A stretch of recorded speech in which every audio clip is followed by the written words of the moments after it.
Well, it looks like it's that time of week again. It is, of course, SaturJay, where we're going to be doing RPGs. Obviously, that's the whole point. Right. We have ourselves a controller, we have ourselves a screen, and we have ourselves a game about to start.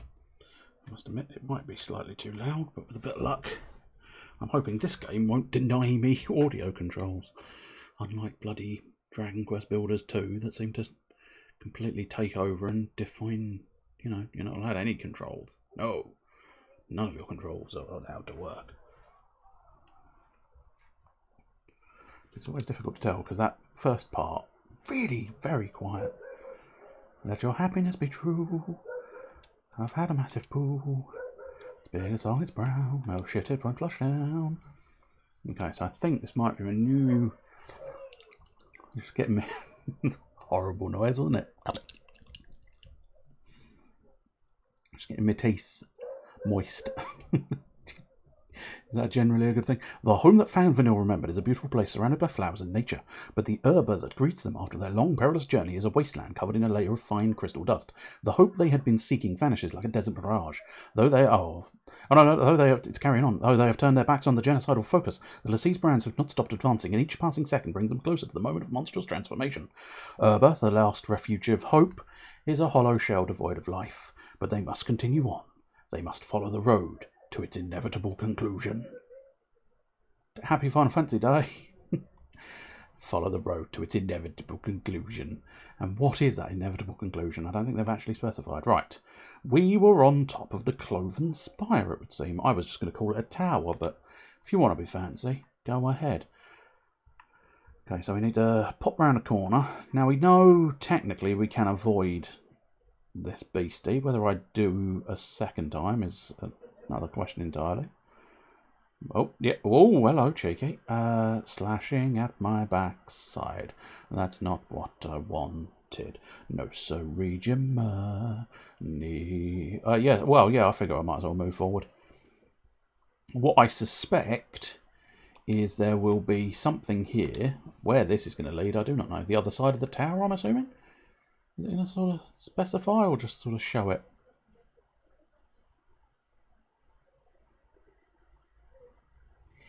He is mid-30s.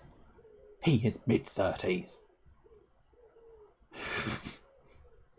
And I will never let that lie. I will never let the game go on that whole idea that him being mid-30s makes him a full-on old man. Oh, I see. It's detached for no obvious reason. Gotta love a sort of, we want you to get to the next biome. What should we do? I don't know, random elevator vehicle? Does that make any sense whatsoever? No. Let's go for it then. But I suppose arguably, it's not unpleasant, is it? I don't remember a snow biome. I have played it before, I promise. Not that it makes any difference if I have or haven't, but nonetheless, I do. I suppose it's what I always have said previously. There's this sort of point. Oh, dang it, I forgot something which might prove troublesome. There we go. Now you should have some audio. And I just hope... Oh! I mean, I'd like to just clarify. I didn't zoom in on your breasts, Fang. That was the game. Did that while I was trying to sort out the audio. So... I'm going to go ahead and claim freedom of responsibility there. I mean, she does not look best pleased. I think maybe we should perhaps get the camera away from the Bristol area. Anyway, right. And yes, 20... I know. I mean, in fairness, most of the time with some of these Japanese RPGs, it's even lower than 25 is considered old. You are quite right. And 30 plus, you might as well be dead. I know. It's terrible. But yeah, I've always had this problem, more so with Final Fantasy XIII. Although, having said that, Persona 5 Strikers does it as well. But I don't know for certain how old Zenkichi's meant to be. But the young heroes of Persona 5 Strikers. Well, they're the heroes of Persona 5, and they're in Persona 5 Strikers as well. Zenkichi's a new character for Persona 5 Strikers. But yeah, they keep referring to him as Gramps. And it's like, fuck me, he doesn't look that old. He doesn't carry himself like a fucking 60-year-old. So I don't think he'd be considered Gramps. But it is like, and I don't know, just in this one especially, with Zaz doing his whole, follow the old man's lead. You're mid-30s, man! Do not start shouting about how old you are, you idiot. I didn't have anything stronger than that. It's not that much of a crime, so I can't really call him much stronger than that. But nonetheless, it is just, it's one of those just bizarre oddities where it's like, really, really, I do not understand. I suppose arguably I'm probably affected more by it nowadays because I am heading towards mid-30s. So the idea of Zaz keep going, oh, I'm an old man. Oh, and everybody else going, hey, you're an old man. Oh, damn, look at the old man go. It starts bugging me because it's like, fucking, I'm not an old man. Despite the fact that in a Japanese RPG, as you say, if I was in a JRPG, I might as well be dead. I'd be absolutely atrocious, and nobody would respect me, despite my aged years. With great, although arguably, actually, there seems to be an odd gap in Japanese culture, perhaps, or at least RPGs, which I suppose does reflect culture at least a little bit. But nonetheless, there is this strange gap. It feels like where it's like if you're under 25, you're the next generation. Your quid's in, your golden goose is gang banging a gangly girl. I don't know. I was just wanting to try alliteration a bit more than normal, but nonetheless, your quid's in. You're fantastic. Then there's like sort of 25 to maybe like something like 50 or something along those lines, where you're just an inconvenient old man. We don't listen to you. You're awful. You're terrible. Nobody cares. And then, like, above 50, you're the sagely master. You got, like, a good sort of 25 years where you're, like, nothing. And then finally you get to go, ah, yes, I am a very old, sagely master. You will respect my... Or, of course, I suppose arguably there's two facets of the very old man in Japanese culture, of course, which is, I just like young girls. And I am Ninja Master, and I can teach you all you need to know.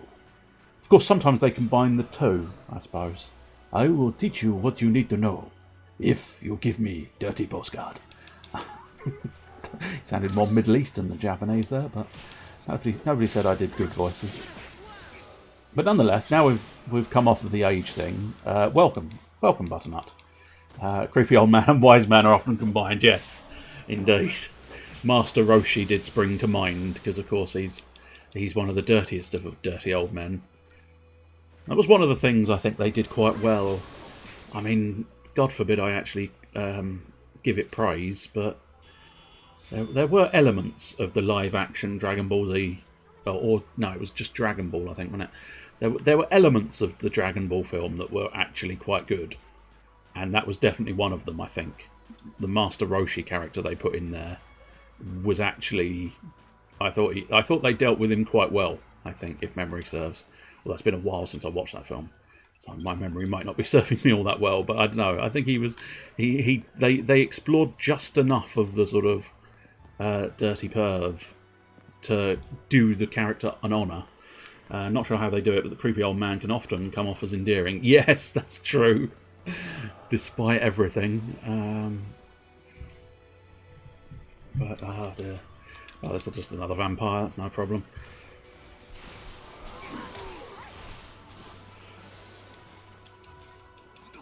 Oh, not sure how... yes, I was trying to... My brain was going... That's definitely the wrong word, but what's the right one? Where's the right one in this situation? And I said, just as you corrected yourself there, my brain suddenly kicked in and went, sure. Not sure how being old makes it okay. I suppose... I don't know. Maybe it... I think, to a certain extent, it's like that it's like sort of like it's got that, I don't know how to put it. It's a bit like that sort of, I suppose, a neutered dog chasing and humping a slipper. He sort of chases it, catches it, but then wouldn't know what to do with it. And I think that's where the old man part comes in. You know, it's like he's a dirty old man. Ooh, I want the young girl. I want the young girl. Oh, the young girl's here. I don't know what to do with her now. I think it's got an element of that. It's like, because they're old, they're not going to do anything. They're just sort of saying it and being that way, but they're not actually going to physically do anything. So it's like, he's just a playful old soul. Oh, I don't know. I feel like that was a series of sentences that are regrettable. A teleportation Seath Stone. Also, I think that tiny one might be a new fella. Or the large one's a new fella, one of the two. One of them's definitely a vampire and one of them's going to be something else, but I'm not sure. Oh, there we go. Oh, one's a Taxim. I'm fairly certain we've had Taxims. Yeah, Taxims are just slightly lesser versions of vampires. Which makes me slightly surprised that we're focusing quite so much on vampires. Oh, yes, we managed to crack them both on the old stagger meter. And thinking about this, I don't know why vampires and Taxims were what sort of reminded the brain. Did you manage to play a little Final Fantasy XIII yourself? And if so, how are you finding it? Are you enjoying it, or do you regret your life decisions? Or at least one life decision, the life decision to purchase the old, I'll tell you what, might be better to go back to the Taxim for now, just to get a little bit out of that stagger meter. It's never particularly good if you're sort of jittering between targets, but also not incredibly good if it drops quicker than Fang calculates. You did a reasonable chunk of it as you've had a week off. Oh, very nice. So roughly how far are you now? Assuming it's before Erba, I will probably, theoretically, recognise roughly where you are, but my memory is notoriously atrocious, and therefore I cannot guarantee this. This is a thing I cannot guarantee. 5 stars, baby. And a shed load of CP. Although, having said that, it looks like a shed load of CP. It's not so much nowadays. Nowadays, 3,000 CP is not going to get you very far down the line.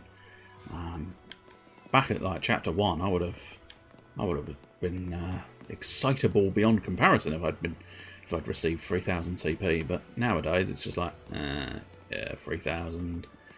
3,000 is just a drop in the hello. I didn't want you to turn around, sir. Really enjoying it. Just beat the Fauci Bartolomeus. Yes. 4 small faces and 1 big one. Yeah, that is Barty boy. He did not have a cow. He was not able to have a cow when I took him down. Although I think he did. I think he did catch me a couple of times, or did he? I think that might have been one of the ones where I just sort of went straight through him. Well, I think it was just... It was one of those ones that was just time-consuming, was old Bartolomeus. He was just like... You've got a very long health bar. I don't know what else to do, sir. I can survive your attacks. I can attack you. Yeah. Let's go, then. Just sort of took his sweet time to die. You nearly beat it on your first attempt. Well, that's not bad. As I say, I genuinely can't remember whether he proved troublesome for me or not. But I suppose the one benefit of recording all of this is it's uploaded to YouTube. I could always go back and find out. So it's kind of, I could just pop back and go, oh, there he is. Right, let's have a look. They're not titled incredibly well for what they're showing, but they are just a raw, you know. Oops. They're only designed as a raw sort of feed. So I imagine if you're up to about Bartolomeus, I don't think I think that's just about where the crew have come together, isn't it? So I think you still are running the game's choice of Ow! You're still running the game's choice of characters rather than your own choice of characters at the moment, I would suspect. Which is a shame, because it would have been interesting to see who you perhaps favoured as a group of 3. See if it lines up with my favoured group of 3, which, for the most part, usually ends up being Zaz and Vanille, because Zaz has the best of the Synergists' manoeuvres, and Vanille has the best of the Medics' manoeuvres. Just unlocked. And you have to... Yeah, there you go. That's what I roughly thought. The game sort of forces you to have lightning just as a sort of slight gap filler, I suppose. Ceratosaurus... Actually, Ceratosaurus, or Ceratosaurs... Depends, yeah. I'm not 100% sure. This might be troublesome. But this time-worn ghost town is Erba. I hardly recognise the place. Could the Cerators I've been sent to destroy have done this? And even if they did, what purpose will it serve to eradicate them now? Are the Fal'Cie planning to raise a new village in this white wasteland? Well, whatever they intend. I suppose I'd get a bet. I'd get a bet to the harbour, where the creatures nest. That's right, let's get a bet. Mission commenced. Now, the benefit of this mission... Also, did you see... You may have missed it, but literally they appeared on the map. Because I'm quite so close to where they are, you saw them all spring up on that map. So that's good. I mean, Lightning, Fang and Zaz is a high-quality team. Especially since you were forced into using Lightning. But Fang is a very serviceable Sentinel. Zaz, as I say, his Synergist skills are just good. Because they're the offensive Synergist skills. Now, Hope does get those eventually. But that's the key word, eventually. And I prefer Zaz because he's got that offensive style to him.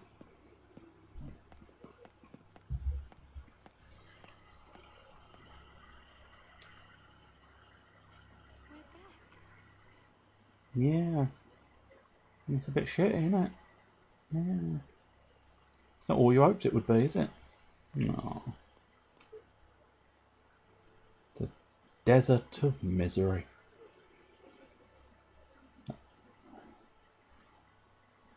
And that's not carrot cake, because that's a dessert of misery. It took me a moment to figure out precisely what I wanted to sort of... precisely what I wanted to go in the direction of for that joke, but still. It was a bit rough because the only medic on that team currently is Lightning. Oh, yeah. Ooh. Ooh.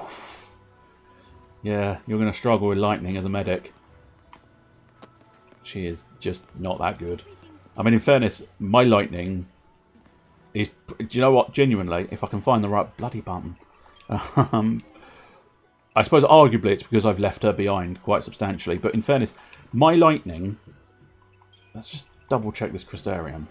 Because I don't... No, I think I've completed her entire medic tree. Yeah, I've completed her entire medic tree right now. All levels. Every single level on currently available. I think there is an extra section, and Lightning still only has Cure, Cura, Asuna, and Raise.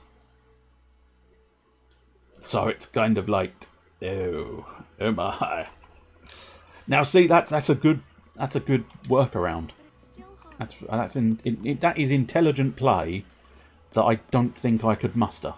Because I'm just not... Oh, I don't know why it is. I just don't do well. Now, I could have sworn... Did you not? Oh, it was the signpost there. A battered and forgotten sign stands beside the road. Another silent victim to the passage. Can't seem to read the end words. Get through most of the sentence, and then the last couple of words just like... Victim to the passage of time. Right, so I'm reasonably certain if I pop up here, I'll have to fight a beastie. Slightly nasty beastie. Which is why I'm kind of trying to tactically wait for him to turn around. Turn around! Yeah. Don't know if I actually did manage to get him. No. Fuck you, game. Vetala. Apparently we have fought a Vetala before. I've got a nasty feeling it's one of the really chunky ones. Oh, yes. No, it is a nasty chunky one. Because it's the guy with the shield block. So we have faced off against this one before. Right, there you go.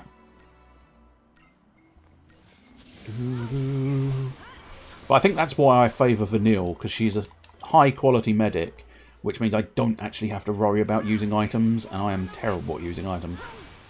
I find it far easier in this game to just drop into a different paradigm and then let someone else worry about healing me. That's a problem, but at least she's got Ruin to offset it slightly. But yeah, I've been blocked of my physical skills, which basically means no attack, no simple attack is allowed at the moment. We should be able to get around that in the not too distant future.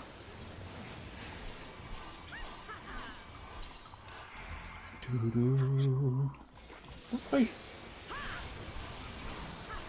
I don't know why, we just don't seem to have much music in the background of this battle.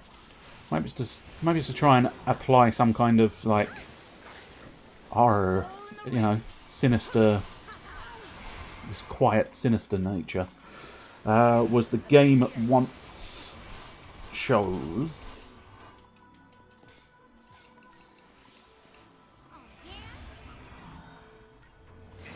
Oh, yes. Yes. No, I sort of knew which bit you were talking about, and then I was like slightly confused with my own brain, which happens an amazing amount of time. But yes, it is quite an interesting juxtaposition, because you're quite right. They are sort of desperately trying to survive, and then suddenly, happy days.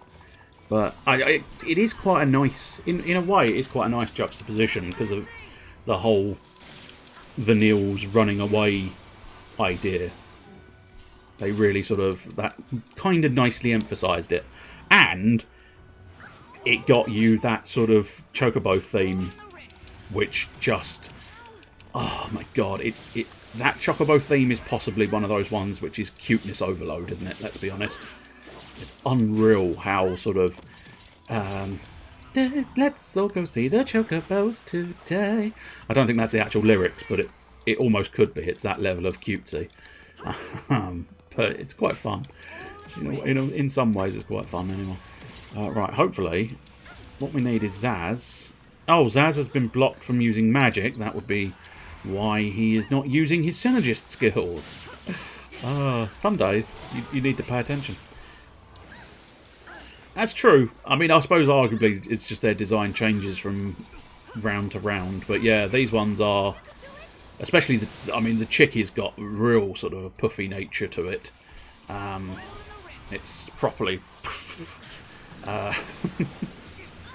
and then the sort of adult ones have those extra kind of dreadlocky type side bits. I don't think they'd be traditionally considered dreadlocks, but I've called them that now, so that might be what their official name is now.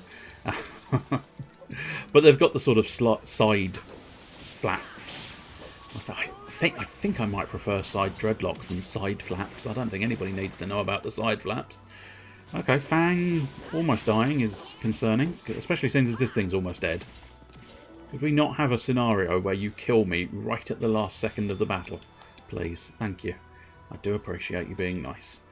But I must admit, as much as I find the cutesy Chocobo theme in Final Fantasy XIII quite amusing, the one to really look out for, I think it's called Crazy Chocobo, but it's the one from Final Fantasy XIII 2, and it is possibly the best Chocobo theme I have ever heard from a Final Fantasy. Now, granted, the best has to be the original because it's the one that started it. But I can't deny, I wouldn't, off the top of my head without research, I wouldn't be able to tell you which one was in fact the original Chocobo theme. I imagine it depends on precisely when they introduce Chocobos / introduce the Chocobo theme, which I don't know. I feel like Chocobos have been around since the very beginning, but I cannot. You might know more so than I on this one. But I do feel like they've been around since the very beginning.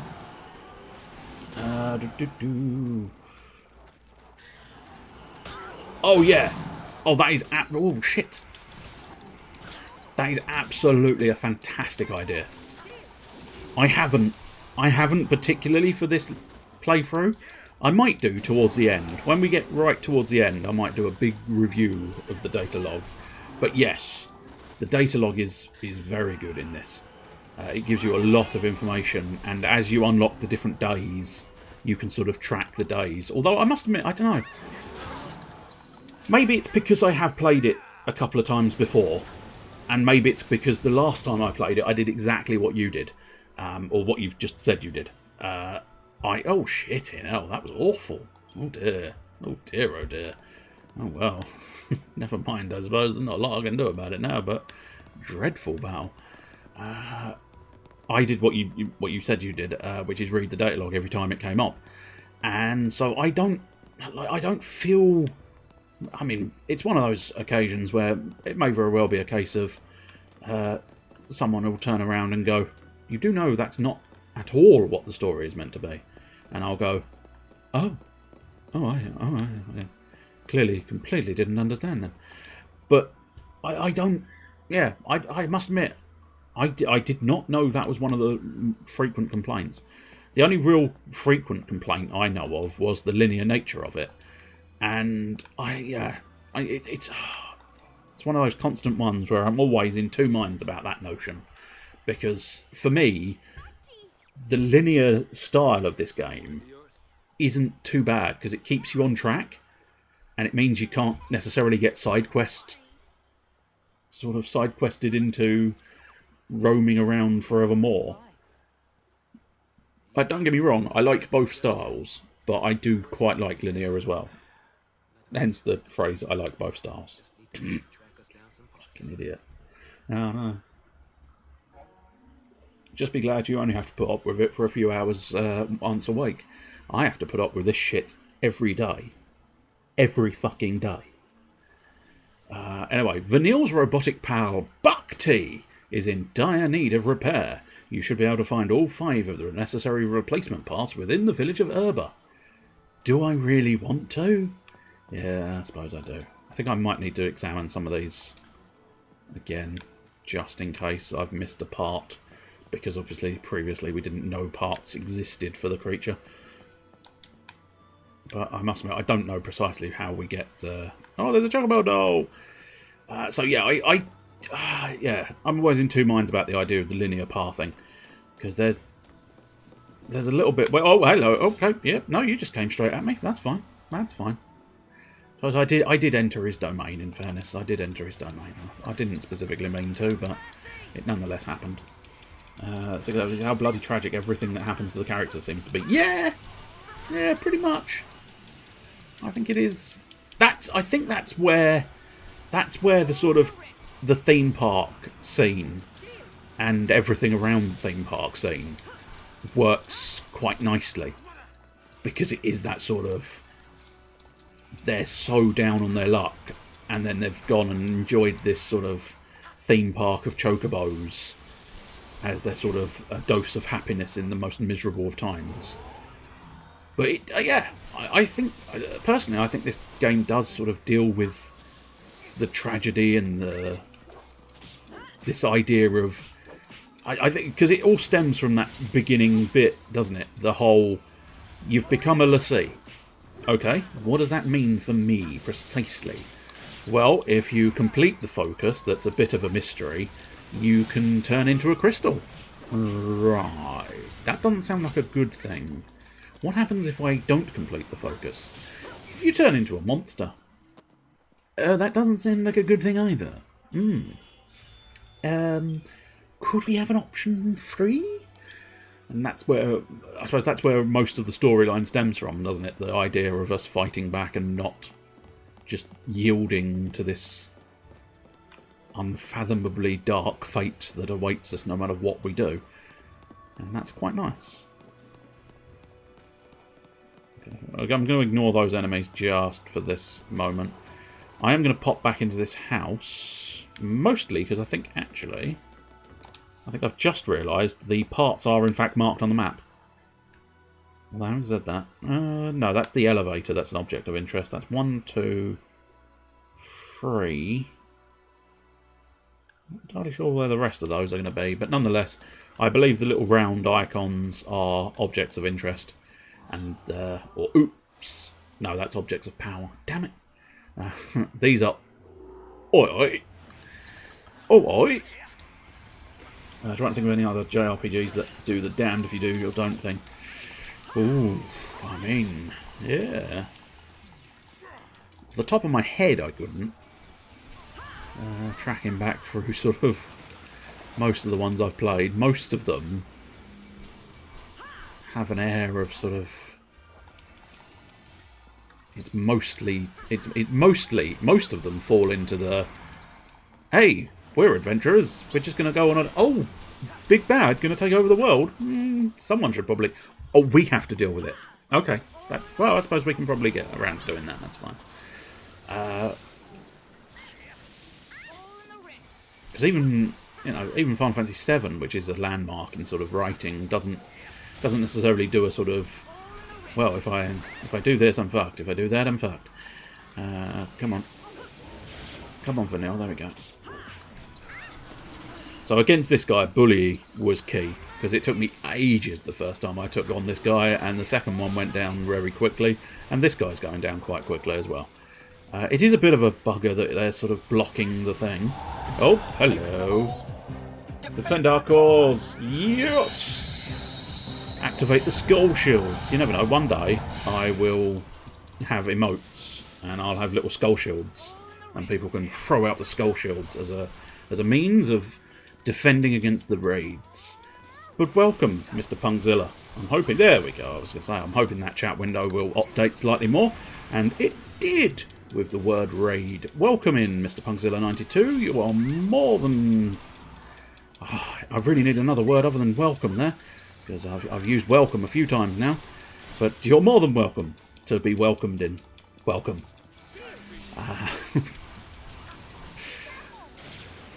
What's that white liquid over there? Welcome. Was that a necessary sentence? No. No, it wasn't. It's just because I said welcome a lot. There was so much cum, there had to be a joke in there somewhere. About some... It's a well of cum. My God. In the centre of this village there's a cum well. We go down to it every morning and we just deposit. And it becomes the welcome to the village. Is that where welcome... Is that where the word welcome comes from? Years and years ago they used to just put a well at the front of the village. And whenever you approached and entered the village, you would be there with the welcome. And I'm just making myself laugh. But welcome, Mr. Pungzilla, and your party of 5. I don't know who your party of 5 are, but they're welcome as well. And I tell you what, if I can, oh, don't like doing this. It breaks things. But I think I'm the only one available to do it.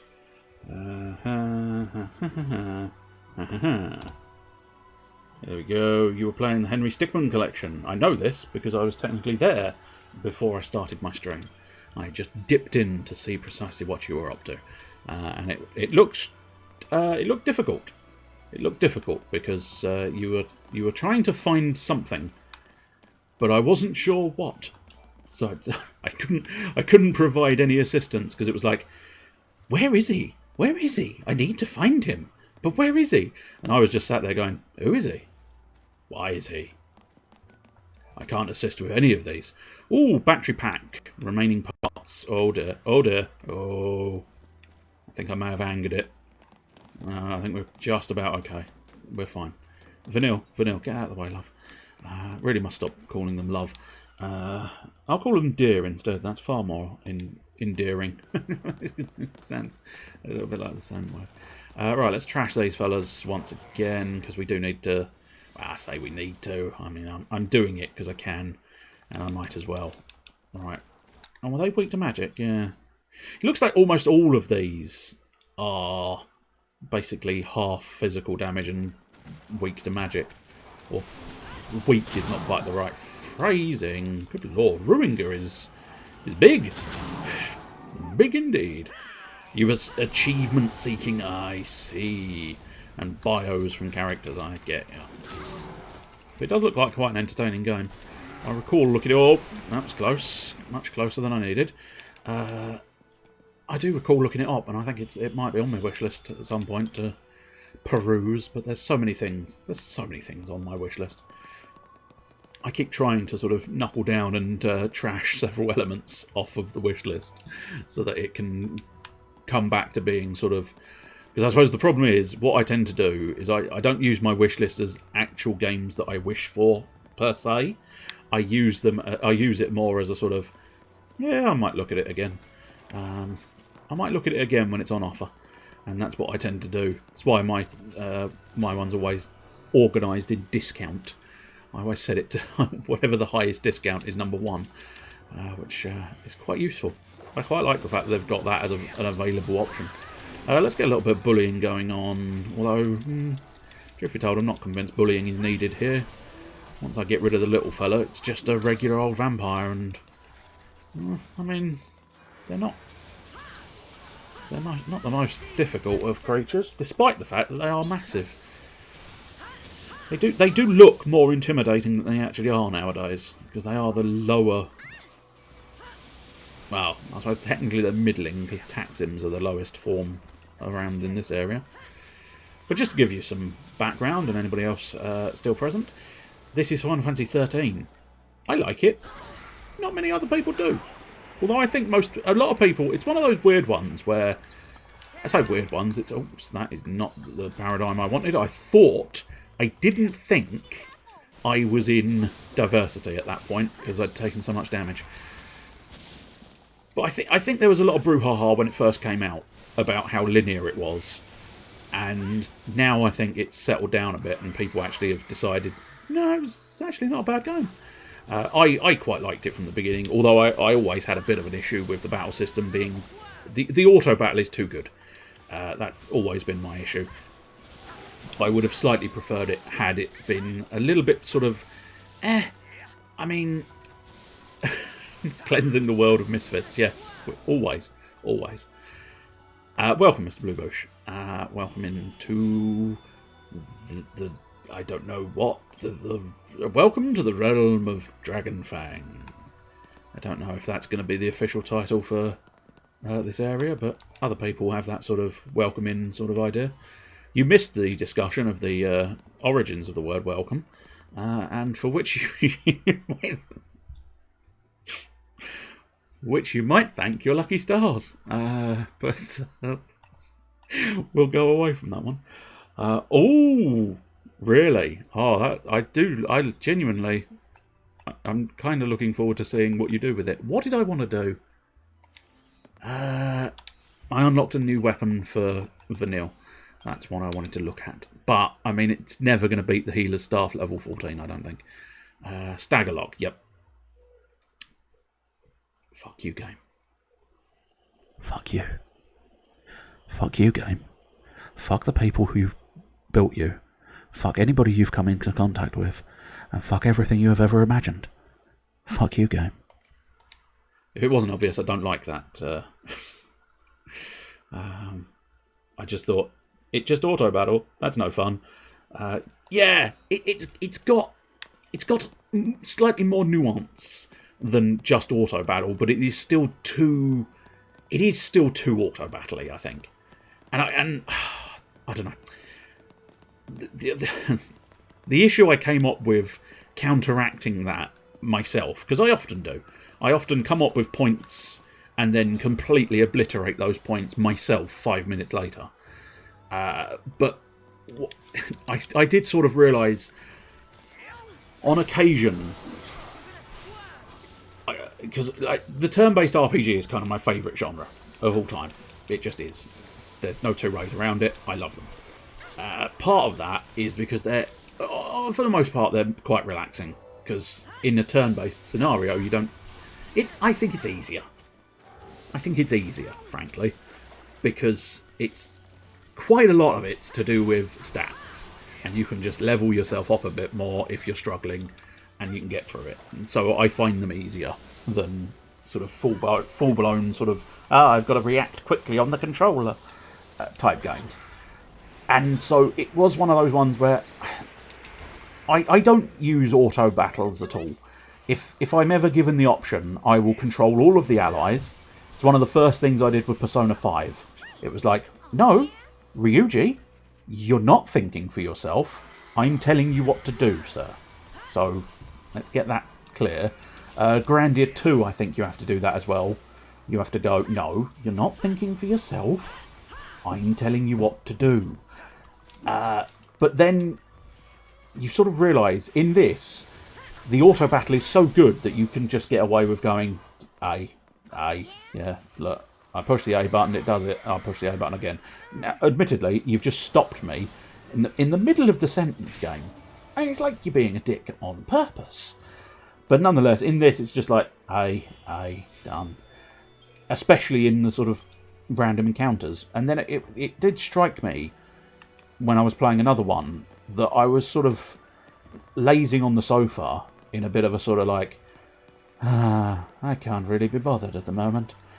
And I'd sort of basically ended up going one-handed on the control, going, you attack, you attack, you attack, you attack, you attack. And so basically, I didn't actually have to think about what I was doing in that battle system either. So it's kind of like, I don't know. As much as I'm not sure about the auto battle system in this, all battle systems sort of in an RPG, or a lot of them, end up with you sort of almost running on autopilot anyway. So there's not a huge amount of difference. It's the subtle extras that, you know... I think one of the only battle systems you perhaps have to almost always think about would probably... this is a lot of Ceratosaurs. It's an alarming volume of Ceratosaurs. Hopefully, several blitzes will take them down quite rapidly. Yes, they will. Persona, the Persona games, and Shin Megami games in general, I think, they're some that you really do have to focus on the battle system, because you can get overwhelmed quite quickly owing to their sort of their weakness and strength system they've got in there is so immensely ingrained in everything that you do have to focus quite heavily, I find. Because otherwise you can sort of... oh, the enemy's getting a bonus turn because I just happen to be weak to its element. Fuck you, game. Fuck you. And all who have sailed in you. Fuck you, and fuck you, and you, and you, and you. I say fuck you a lot. It's probably not good. A giant's glove. I don't know what a giant's glove is, but I suppose we'll find out. Probably an accessory. It's my gas. My gas. Yes, it is my gas. And my gas is correct. I don't know why Gus came in and had a guess, but, you know, he was correct. Resist debrave. Garbage. Cool. I think I've dismissed it a little bit too quickly. I think if you upgraded it, as I've said before, I think if you upgrade some of these things, you will find they're not quite so bad. Have we got a counter on how many of those bits and bobs we need? No. That's a shame. Because I could do with knowing... because I picked up one from a random battle, which I was not expecting. Right, let's go inside this boat. Inside the boat. I say inside the boat. I don't think it's actually meant to be a boat, is it? For some reason, in my head, I've got it as a houseboat. I don't know. I don't know if it's meant to be a houseboat or whether it's just a boat that's now been flooded. If it's a house that has now been flooded and therefore is more boaty. Boaty McBoatface. Traces of simple formulas are still faintly discernible on the blackboard. This must have been a classroom. panels. I was trying to think of some kind of joke to do with it being a classy room. We can see a top hat on the side panels. It must have been a classy room. But it's probably a bit of a stretch. Not that anything isn't a stretch these days. I don't know what that meant. I was more referring to all of my jokes are a stretch. I don't quite know what I meant by everything's a stretch these days. Entirely the wrong sentence, but there you go. I'm curious, how have you gotten on? Have you done much weapon upgrading? How have you gotten on with that system? Because that's another system I'm not keen on in this game. What I need to do is bully, but I've lost my headphone, which is not helpful. Here we go. Rescued it. I say rescued it. It landed on my shoulder. Wasn't a difficult rescue. But yeah, how have you found the upgrading system? Because I've found the upgrading system annoying, to say the least. Mostly because, and I've been through this several times, so I'll try and keep it as brief as possible. But mostly because it's kind of like, it scuppers using new weapons, I've found. Oh shit, I might have just left it a little bit late. No, okay, that's fine. We're all good. All good. Because obviously, I'm still technically rocking Fang's first staff. Or blade, or spear, whatever they want to call it. It's a bladed staff, isn't it? In fact, I think it might literally be called the bladed staff. Or bladed lance, they call it. But I've kind of not bothered with any of her other ones. Because the bladed lance had decent stats, and now I've ploughed a load of items into it. I can't be bothered to try and get all those things into another one. Is that what I'm after? No. Reinforced leather bindings allow picture books and children's primers like these to withstand the attentions of their audience. Yes, they also look sexy. The aesthetic lens. Parts needed 1. Okay, that's good that there's a counter. Because that's helpful to me. Is there anything exciting down here? No. It's a ladder to nowhere. You haven't done a huge amount with it yet. I poured some gil into upping the stats of their starting weapons and now haven't really done much with any of the ones I get. Yeah. See, it feels like you've stumbled into the same sort of problem that I've got with, you know, the same fundamental issue I have with the with the upgrade system, which is simply, it's not a bad idea. It just, I don't know, it feels like it becomes very much obsolete to try and upgrade anything else once you've started trying to upgrade some of the other bits. So, as I say, now I've upgraded that bladed lance quite as high as I have, it very much feels like, no, let's not. And like, I've got the Pleiades high powers. Now, I can't imagine, unless they do something absolutely spectacular. Interesting. I mean, Paper Tiger definitely sounds like an intriguing idea, but I must admit, the ones he currently has, yeah, stagger maintenance. Depends on how slightly is, but I still think stagger maintenance is probably the better one. But what is Paper Tiger? Oh, I see! I understand. You've given me another shit weapon. Love you, game. If you, just in case you weren't reading that yourself, if you're looking elsewhere, Paper Tiger greatly reduces maximum HP. Fuck off. So I think I can get use out of them by breaking them down, but it just, so many of these abilities just make me look at them because I don't even like, it's difficult to know because of course the Procyans are level 14. But let's have a look. Okay, so the Vega 42s take me down to 447 and 522. So the Pleiades high powers are actually weaker than the Vega 42s. And the Vega 42s give me a...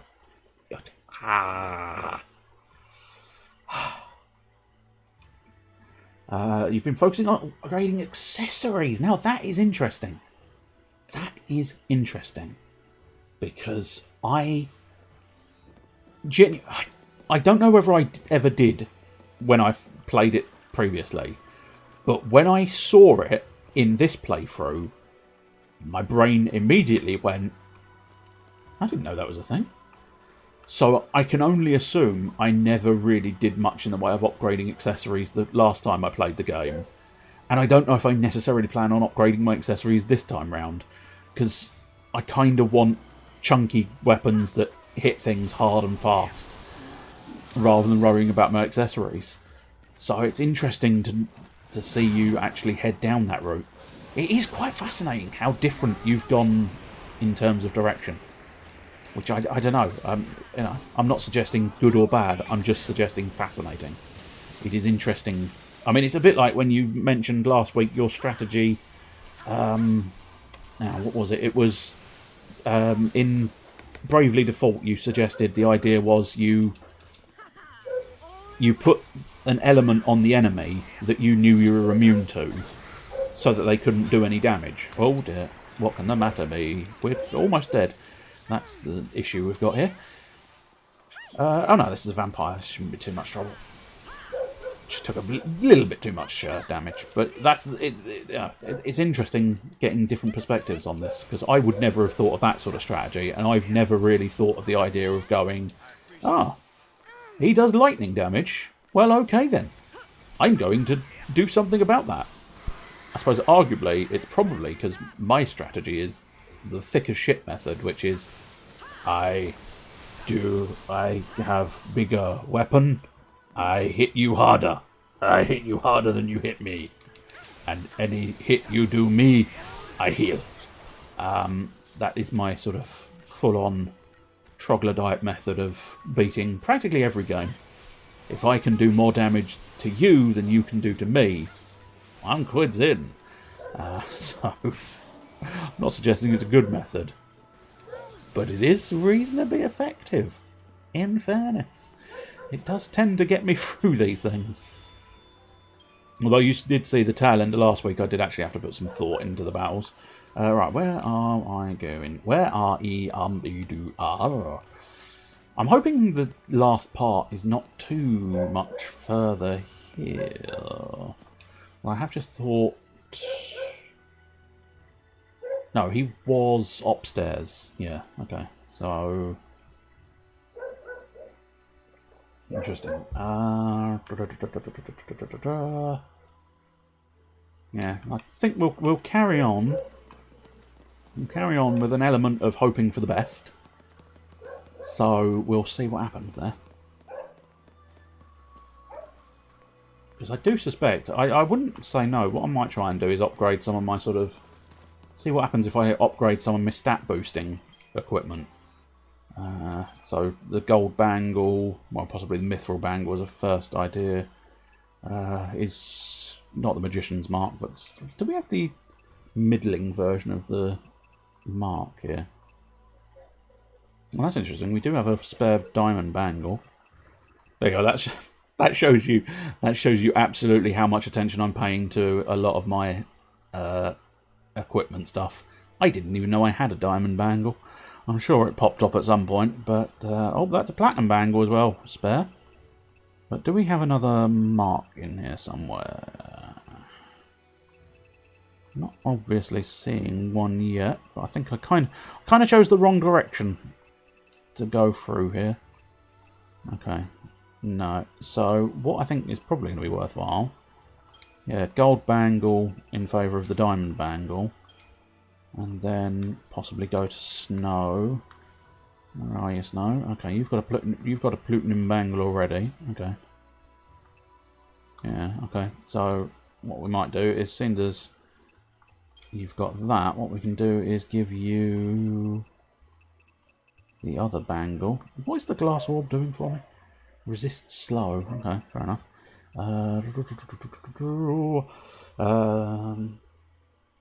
Yes. You're quite right. It doesn't necessarily have to be the same, I don't think. Because I think having... Well, I suppose they're the same notion, perhaps. But I've found some of the other ones also... gold band. Was that the one? No, mithril is better than gold. I definitely had... Where's it gone? I swear I had a... Ooh! Radic Tiara? That's not a bad one. Well, maybe someone else should get that. Not necessarily you. Where's this bloody... A Platinum Bungle. There we go. Platinum Bungle. Now, do I want to ditch that? Not at the moment, I don't think. I think having that's still not intolerable. Sorcerer's Mark, Magician's Mark. No, it was... I had the Bangle. Fog we definitely wanted. Faith is worthwhile. Resistance is good. Strength. Brawlers. I think Brawlers is actually the toughest one we've got. I did see another armlet in there somewhere though, didn't I?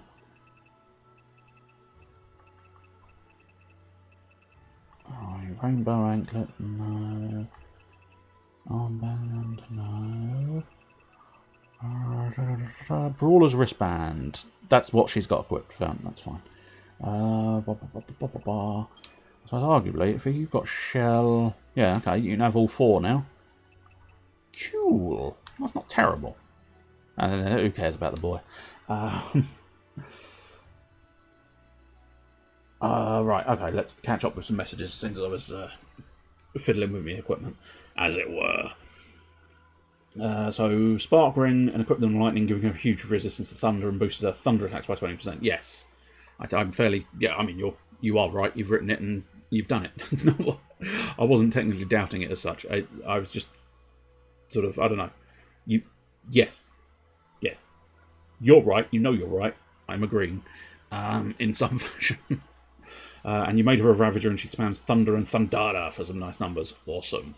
I must admit, it's quite nice that Lightning can go both ways in the sort of Ravager Commando role, because, of course, until late game, you can't get Fang up to Ravager at all. So it proves quite useful, but... yeah, I usually have Lightning come in as the Commando, because she just seems better at it.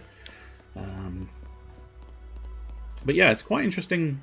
Yeah, you've really thought about your accessories, which is quite nice. And yes, you do definitely get more than 2 accessories. I do wonder, you might get up to 4. You don't quote me on it. I could not guarantee that fact. It is very much a sort of like, maybe, I don't know. Do you know? I don't know. I think you might get another one. That's not what I was looking for. I was looking to try and oh, I see. I assumed that rolling door was how I got in there. It was not, or the sort of garage door type thing there. Coming through the side there. Oh, I was about to... Oh, they saw me anyway. I was about to say, I bet they don't turn around. More slots, more bling, more strategy. Exactly.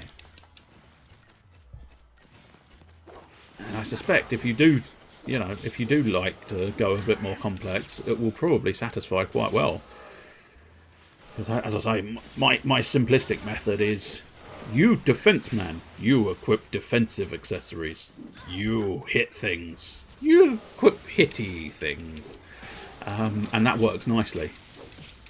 But I imagine if you do delve, they've probably put some nice extra tactics in there. I mean, I do like the fact that you've gone...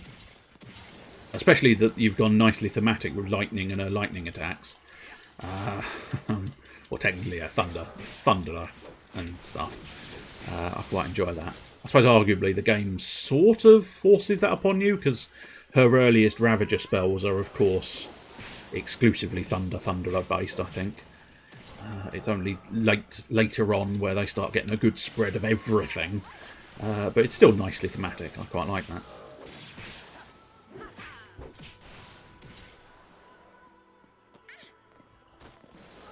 Carry on it in it. Come on, carry on it in it. There you go. That's what we need. Shouldn't... Vanille, could you stop making groaning noises? Vanille, please. I think it's Vanille making groaning noises anyway. Please stop it. It's very disconcerting. Don't want people walking past with her moaning in the background, do you? Christ.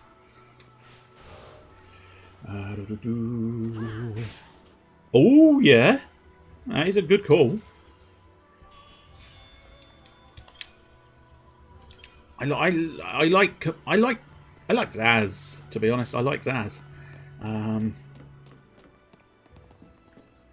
he doesn't have launch. I take it, do Lightning and Fang have launch at that stage then? Can't recall precisely when they get it, but certainly some of them do get some of the moves quite early on, because I remember previous week it surprised me that I'd not gotten, I think it was Blitz. Snow gets Blitz very late. But I suppose it's that emphasis of what they're good at. Lightning and Fang are incredibly good at hitting things as a commando, whereas everybody else not so much. And it's quite nice. I do like the fact that they've got their specialists, their specialisms. Is that a word? Specialism? Yeah, specialists. Their specialist subject. This week I'm going to sit in this chair and I'm going to provide for you. My specialist subject is commando. I do tend to go commando, so I'm exceedingly good at knowing all about them. Right, now I've got a bit of a dilemma. Okay, let's have a look and I think.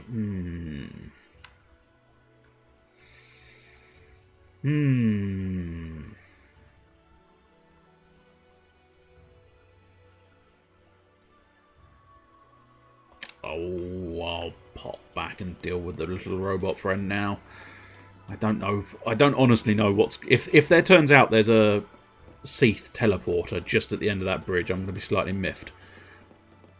But, all in all, I think we will deal with the little robot friend. Although it will require an awfully large volume of battling enemies again.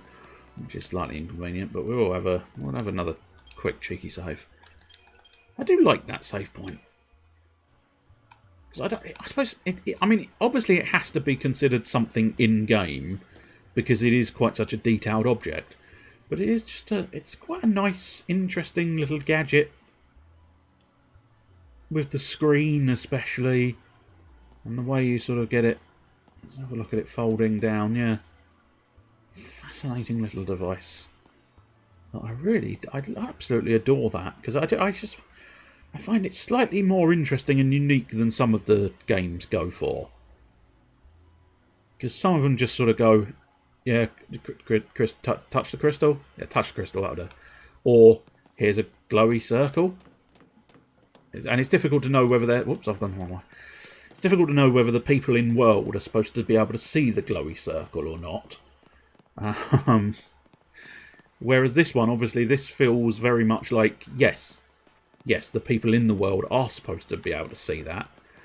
Precisely how you get your shopping out of it, I do not know, but obviously... Maybe they should have put in like a little tiny drone type thing. That might have been quite fun. They just added a little drone where you do your shopping, and then once you come out of that menu, having done your shopping, just a tiny little minor extra cutscene where a little drone goes, hello, and dispatches your goods unto your personage. Yeah, because I mean, obviously it's meant to be this terminal where you're typing in your shopping doodads, but they don't really explain how you get your goods outside of that. These Seekers are troublesome. Plus they are just an arm, aren't they? Let's have a closer look at these ugly monstrosities. So they've got a face, but they are pretty much all arm. I don't know whether they are they actually meant to be? I mean, they might not necessarily be exactly designed to be, but yeah. There's a part of me wondering, especially like there was that one with the two faces. And I do wonder if that's meant to be sort of like the arm off of one of the ones with two faces, just completely like split away or something. I don't know whether it's meant to be like it's been so long it's kind of, it formed into a stone, then they sort of, even longer than that, it kind of went, they sort of ended up conjoining together. Well, that's lucky. I was viewing a statistic and I was slightly alarmed, but the statistic is good being 0. It's the dropped frames statistic. But the fact that it was showing at 0 is like, oh, does that mean I've gone off? No, it doesn't. It's a good thing that it's not dropped frames. But must resist puns. But why? Why evolve this way? I know. I'll just be an arm. As I say, I don't think it's necessarily deliberate. I do feel like it's meant to be kind of they were a monster and then they've kind of collapsed and fallen apart into a sort of tiny arm, but their suffering will never end because they're a Seath monster.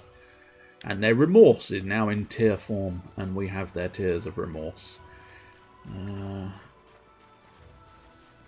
suppose let's try and catch it up. No, never mind. No, you haven't seen me. Right. Exactly. See, he's very suggestible. Whoops, can you... I did want you to walk around the path, but she just insisted on jumping over the branch. I couldn't stop her. She just went, whee! I see it with fangs just... I see a fucking branch. I jump over the branch. It's not quite as Australian as I was hoping for when it first came out. I see a fucking branch. I go over the fucking branch. That sounds more fucking northern. Go up north, go over branch, and then you'll be in dip. And everybody wants to be in dip. That's a Maisie Adams reference. Mock the Week, primarily. But I think it's Adams. Almost. I feel like I almost got my Maisies confused. There's only two in the world, Adams or Williams. Distinctly not true. Do feel free to shout if you're a Maisie. I would be amazed. I would be amazed if there was a Maisie in the audience, but just in case, we'll throw a shout out. Hey, you would be the third Maisie I know. a very prime position. I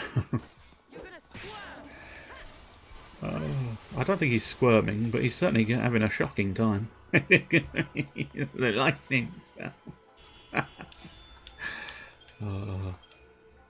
That always reminds me of Grandia 2. I don't think many of you were here for the Grandia 2 days, but I played Grandia 2 on this. And if you've never played Grandia 2, I would highly recommend it. It's a very good game, very entertaining. Quite simplistic. Probably even more linear than Final Fantasy XIII, but nonetheless, very satisfying to play. But my favourite character in that is Millennia. And when she uses a lightning-based spell, which are, I think, Zap... I can't remember the middling one. It might just be Zap All, and then there's sort of like the Lightning Dragon one as well. But there's a chance that the dialogue she'll use is just simply shocking. Absolutely shocking. And I just... I'm sure it's just mostly nostalgia now. When I think of that line, it throws me back into a carefree childhood of loving... playing Grandia 2. It's a bit like Grandia 2. When I think of Grandia 2, I almost always think of the darkness, I believe in a thing called love as well. Because I remember my days like lounging on my bed opposite my Dreamcast with my computer on in the background playing. So my computer's playing I Believe in a Thing Called Love. The Darkness album, and then me just playing Grandia 2 on the Dreamcast. Good old days. Those were good old days. Not that much has changed, I suppose. I just don't listen to the Darkness much anymore. I still lounge around playing games. So, yeah, I suppose arguably. Can you really have nostalgia for days that haven't really ended that much? Yeah. They were still different days. They were still different days. We can probably skip that back one, just pop past. But yeah, I absolutely adored Millennia, and especially when she did her sort of shocking, absolutely shocking, and then lightning the fuck out of people. Right, let's see. If this is a waste of time, I'm going to be annoyed. I think it's just going to be a fun little bonus scene. So I'm probably going to be annoyed, but what can I say? I like to do as much as I can do in games. That often doesn't mean I get to 100% of the game, but, you know. Okay, I wish I hadn't read that now, because I almost did the old spit take with my drink there. 15 years later, I'm still playing Final Fantasy. I just have a beard now.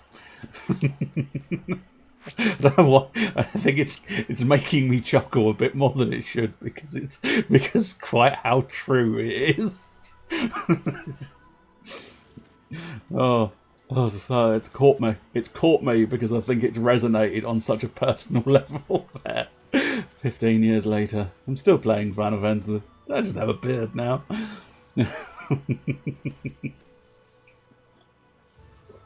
we go. Marvellous. Okay, congratulations, you are a true Pulsian pioneer! But somewhere out there, long-forgotten equipment still waits to be found. Bhakti's bonus bite number 10. If you climb to the 7th tier of Taijin's tower, you will be able to rejoin all of the elevator's rail sections. I think I have, haven't I? Oh, yeah, I think I have, because I got the ultra-compact reactors, gold nuggets, vials of perfume, platinum ingots. Cool. Oh, Pulsian Pioneer! Yay! I got an achievement. If you were wondering why I suddenly shouted Pulsian Pioneers, I've got an achievement there. True Pulsian Pioneer, but somewhere out there, long-forgotten equipment still waits to be found. Bhakti's bonus bait number 7. Some seed stones on the archive step take time to activate. I know. You got any more for me, or are we stuck on that one? Somewhere out there, long forgotten. Oh, here we go. Bhakti's bonus bite number 4. Have you triumphed over all the challenges the Fort Warrens have to offer? Re-attempting the trial after doing so might draw the attention of a certain thief. I don't know what the Fort Warrens is. What was the Fort Warrens? Apparently I haven't done it, but I can't remember what the Fort Warrens are, so I'll have to have a look. Somewhere out there, long forgotten equipment waits. When riding chocobos, jumping at yellow map indicators will allow you to reach otherwise inaccessible areas. I know that bit. I've done that bit. Long forgotten equipment. Weather changes on the arcade step affect the wool of resident sheep. Well, I mean, we do actually have... I don't know why, but we do have a tuft of wool, because Vanille, for some reason best known to herself, just went, "Hey sheep, pff, I'm taking the wool." Practice break when we did chocobos, we know. Got any actual new ones, or are this all repeats now? Completed top secret mission on the arcade step, and new varieties of other tortoises may emerge. It's quite a clever one, tortoise, because they're tortoises made of ore. The towering Adamantoise is the undisputed king of the steppe. Get too close and even a chocobo will turn tail and feather and run. Turn tail, feather and run. It won't turn its tail, its feather and its runs. Oh, Underbear 85. Welcome, the cheesy baby. I'm a cheesy baby. I'm a baby cheese. But I am still playing FF, but I'm a baby with a beard. Welcome, Underbear 85. We're doing Final Fantasy XIII, as is possibly obvious. And yes, we are discussing our love of nostalgia and Final Fantasy. Don't forgetting, if you climb to the 70... Oh, yep, we've done that one. I think the robot is now a waste of time. And it's starting to annoy me. I came all the way back here. I suppose technically I did get a load of gubbins, but outside of a few gubbins, I don't know if it was hugely worthwhile popping back there. But you never know. We might find some extra purpose for the robot. I suppose arguably if we try and find out all of what he's asking us to do, we might get some extra bits and bobs. But it's difficult to say. Bits and bobs. It wasn't that difficult to say after all. There's a little gag thrown at you there. That's what I do. Welcome, Underbear. That's what we do here. We have periods of rambling nonsense, and then I throw a semi-quality gag in there. So if that's not your bag, probably best bail out now, because it doesn't get better than that. And that was shit.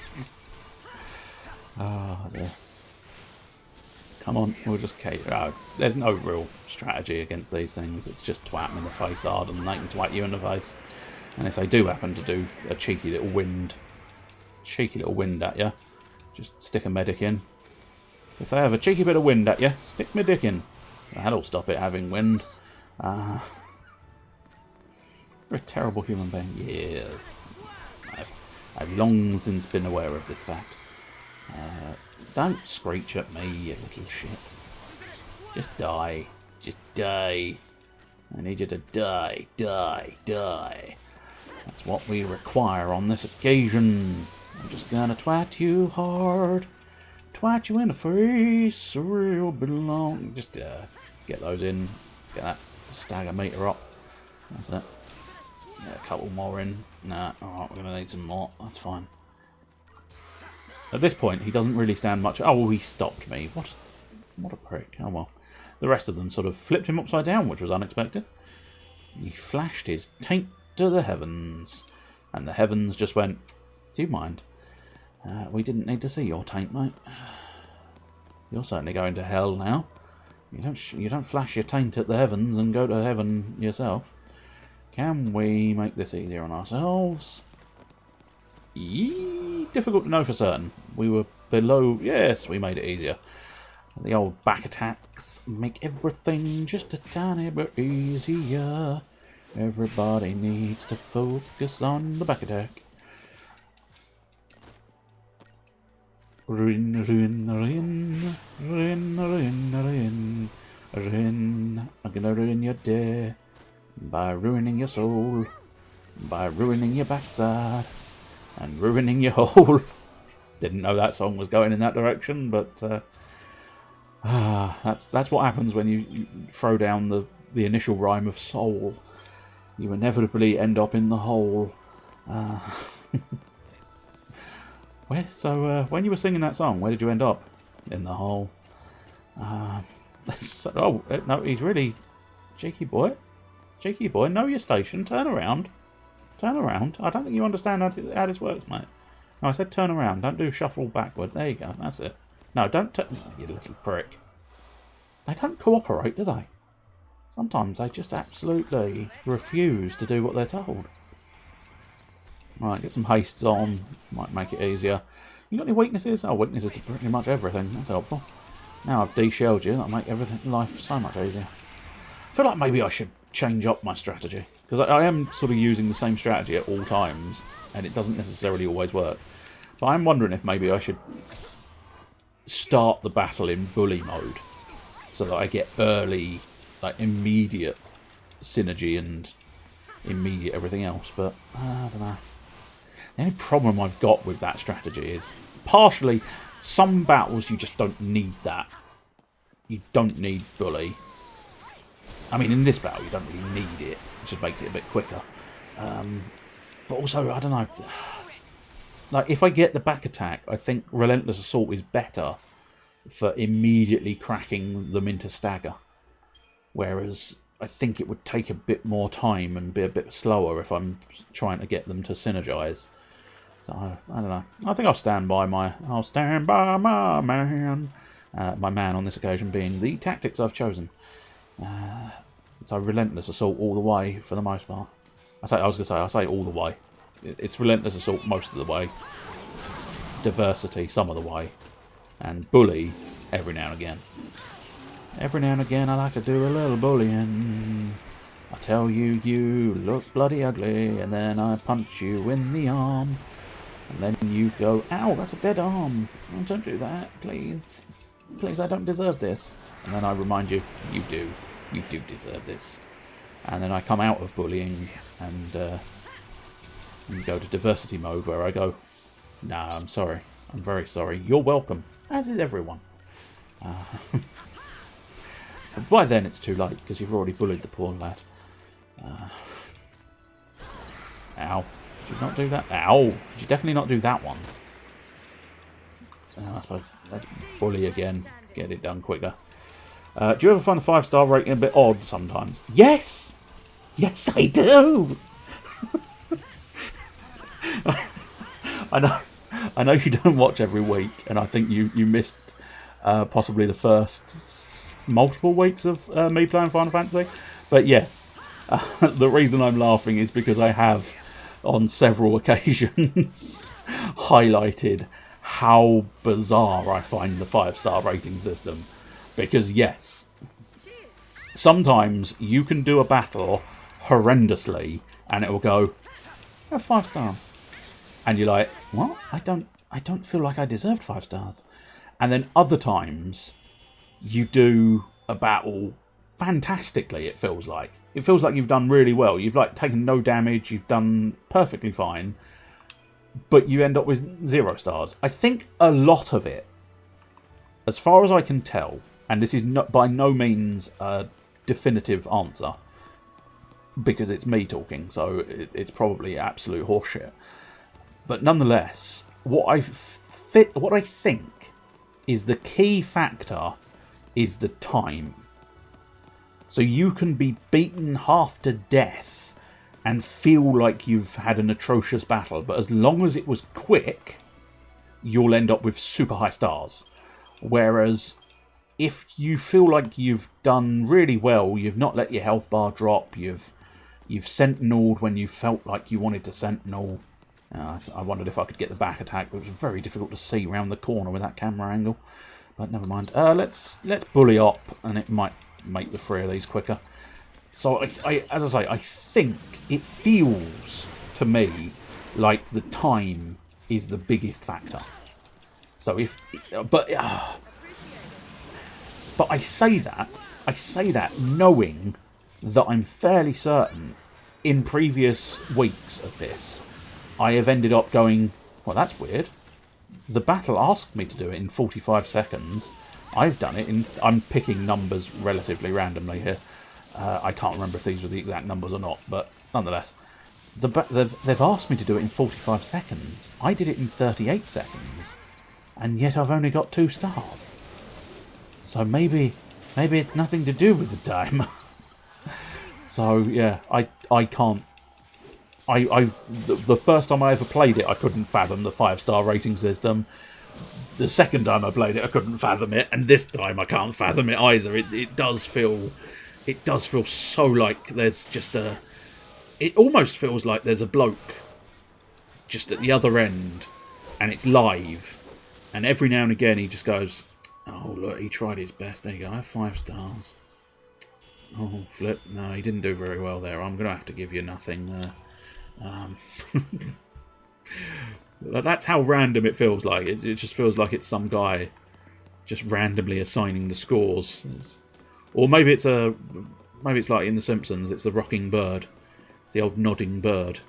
And sometimes the keyboard shifts slightly, so it's like 5 stars, 5 stars, 5 stars. Oh dear, the keyboard shifted. 1 star, 1 star, 1 star. The keyboard shifted again. 2 stars, 3 stars, 4, 5 stars.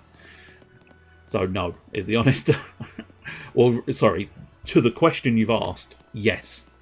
To the question I'm asking, no, I haven't been able to figure it out. Do I have those flying guys scanned? Yes, I do. The Varcola Sea, of course, we already know those. We have met them before. The Seekers... I mean, it really does make a degree of sense, doesn't it? It feels like the Seekers have got super high strength. And I think the reason for that is probably because they are pretty much all arm. So they only really have attack, don't they? They've got no way of defending themselves. So it makes a degree of sense that they can hit you super hard. But then they are super easy to defeat as well. Well, I say super easy, I mean 3,400. Well, I haven't said that. The Varcola Sea aren't exactly difficult. I think the pair of them have got relatively low health bars. Right, is that my tornado or their tornado? I think it was my tornado. Difficult to know. What I might do is shift up the party again in a moment or two. As much as I think I might put Hope in the party. Are you sure? Like, yeah, there you go. Although this possibly shows what I mean about time being the key factor. Because battle duration was 50 seconds. Now, it didn't... I mean, yes, sure, I took a bit of a beating. Well, yeah, no, I took quite a substantial beating as well. But nonetheless, battle duration 50 seconds, target time was 38. And I got 0 stars. So I stand by the fact that I think time is a relatively high factor in the calculation. Whether it's the be-all and end-all, I don't know. But whoops, that's not what I was after. What I was considering doing is doing battle time. So... let's see. I think what we'll do is we'll pop Vanille for Hope, because that way Hope can pick up the medic slack. The slack on medic. It's just that big. It's like a fucking hose pipe. It takes an army of 10. It's not really a huge army, is it, in fairness? No, I mean...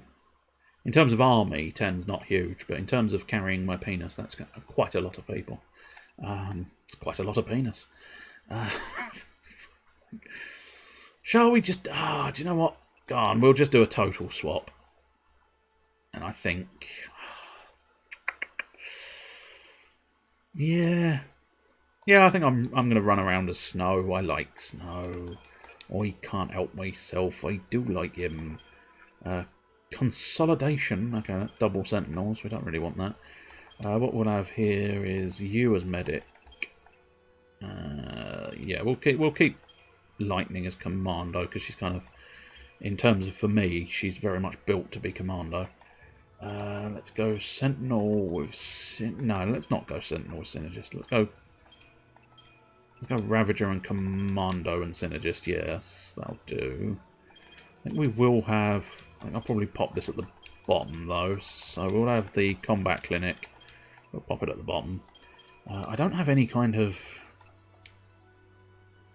I'm wondering if maybe we'll just have Sentinel, Commando, Ravager pop through and have Delta attack available to me.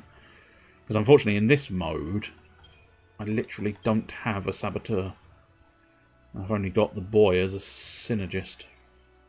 I wonder if maybe instead of Combat Clinic, I don't know what it's called, Protection, yeah. That might give me a good stalling tactic. So basically Decimation is going to be used instead of Bullying. Solidarity is always quite a good one, just in case. And Diversity and Relentless Assault are kind of my bread and butter of everything. I won't do the Crystarium just yet. We'll try and... Next save point for the Crystarium. Usually I don't change the team until the save point either, but... Since we were using that team last week and the beginning of this week, I figured we might as well. Let's switch it up. That's... Oh God, that's going back a bit for me. Decimation, please. That's the character Ul, I believe his name was, from Smite. He was... I can't remember what he's the god of. I think he's the god of the hunt, at least partially. I think he has a multitude of things. Viking god of the hunt, I believe, Ul. And what he was in Smite, for those interested. I can't imagine you are that interested, but nonetheless, just in case you are, I will go through it.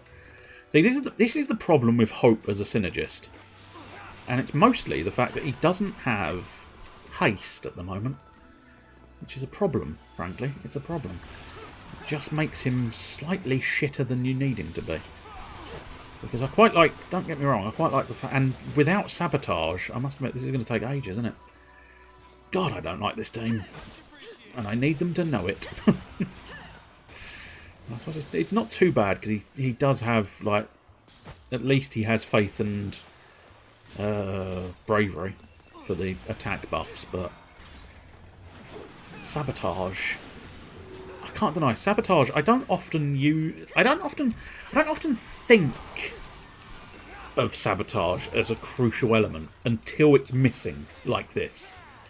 It's like now suddenly it's kind of like, oh shit, that Sabotage is really useful for cutting into its shields and getting it to Tedradic. Yeah, especially I can't remember what it's called, Imperil I believe it's called, which would have cracked all of those halved on the elements, would have smashed them into weaknesses, and that's what was dealing the damage with the last party. So this is why Zaz and Vanille, man. This is why Zaz and Vanille. This is why you Zaz and Vanille. Tyr was a good character. I quite enjoyed Tyr. Because he was big, chunky, and had a massive sword. And well, let's be honest, you can't really go wrong with big, chunky, and a massive sword, can you? Although I must admit, I didn't, because he was what was classified as a warrior class, I believe. I might have the wrong terminology, but he used to do solo lane type deals. So he was kind of the best of both worlds. You could either sort of build him equally attacky and defensy, or they could go attacky focused, or they could go defense focused. They were the jack of all trades, so I wasn't particularly good at using them. Don't get me wrong, I love the designs and the functionality of most of the Smite characters, if not all of the Smite characters. But in terms of playing it, it suddenly proves a lot more difficult, because it's kind of like, oh, I have to actually be good at the game. Oh shit. Okay, so the taming pole, I think, is... shit. Oh, no, this is her staggerlock one. Merely a replica of a great hunter's weapon. This spear's offensive power is limited. Yeah, not half. Oh, as I say, I do feel like at some point I might try and look it up, see if there is some kind of guide that says, well, actually, if you do upgrade this weapon, it's magnificent. It's the best weapon in the game. That's why you have to take your time and upgrade it slowly but surely. This box appears to have controlled a railroad switch. Thoroughly rusted, it would likely break if forced. Well, Snow, force it. I just liked pushing people into tower range and watching them die. That was, yes, because he had a charge attack, didn't he? Where he ran at them.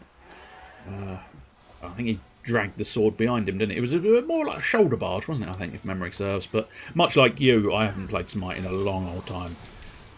It's almost a shame Chester doesn't usually turn up on the old SaturJay RPGs, because he's more of the Smite master.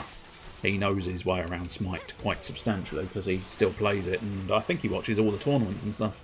I used to watch some of the tournaments, but most of the teams I recognise, I think we were discussing it a little while ago. It was like, okay, are these guys still around? No. How about that? No, no. None of the teams I know are here anymore. Okay, cool. Is that still a vampire, or is that even bigger? I think it's still a vampire. I'll just double check there wasn't a treasure chest there. I mean, visual inspection's usually good enough, but sometimes I like to just make certain by actually walking the path. Sometimes quite good. Right, just take them down. Oh yeah, of course. I don't think Snow's got any big spells actually. Do you actually have any big spells? No, you do. Oh no, you got Water and Aurora. You do have some of the big ones. The auto battle clearly felt. Oh, you also have Blizzara. That makes a degree of sense. He does bias. He of course biases ice, considering his name is Snow. Oh, like, having ice, I don't mind. Being called Snow, I don't mind. A man called Snow using ice powers starts to get just that tiny bit like on the nose, doesn't it? Which I suppose arguably, I think I said this before, it's almost Final Fantasy XIII's subtitle, isn't it? Final Fantasy XIII, it's a lot more on the nose than you would think. But yeah, I can't remember if you ever find out. I don't think we have yet, and I don't think you ever do, but Lightning, they do establish that Lightning is not her actual name. And I don't just mean that's like something outside. I think in the game they specify that that's a nickname she's chosen rather than her real name. But I don't think they ever actually discuss her real name. Although I may have forgotten it. If it was before this point, I may have forgotten it. If it's after this point, I may have equally forgotten it. Let's get into diversity so the boy can heal us a little bit. We like to see. Come on, lad. That's it. There you go. Good stagger. Good stagger. Get in there with the blizzard and the water. Now, to a certain extent, I'd have suggested using the water first, then the blizzard, because then you could freeze the water that's on it. But not many games do that sort of thing. I wouldn't mind seeing a game that, like, if you sprayed it down with a water spell and then applied lightning, it does more damage. Stuff like that would be quite interesting to see. Off the top of my head, I can't think of a game that actually does that. Do feel free, if you know of one that does something along those lines, do feel free. Lightning uses thunder, Snow uses blizzard. Okay, Hope doesn't have any. Vanille doesn't seem very vanilla. Fang doesn't have fangs, Zaz isn't a word. I like the last one. Zaz isn't a word. Whoops, don't do that. There we go. But yeah. That is a fairly good point. Although, yeah, it does go off the rails a bit in the middle there, doesn't it? It's quite good up until the vanille part. Vanille is vanilla, yes. Fang, she no fangs. She has no fangs. Zaz, not a word. Shit. But nonetheless. Embrace thy fate, thine home to burn. What is this? Ominous. That fallen souls might bear our plea. to hasten the divine's return. O piteous wanderer, Ragnarok,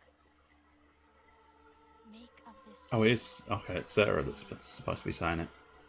deliver the divine, Ragnarok. Sarah, how did you...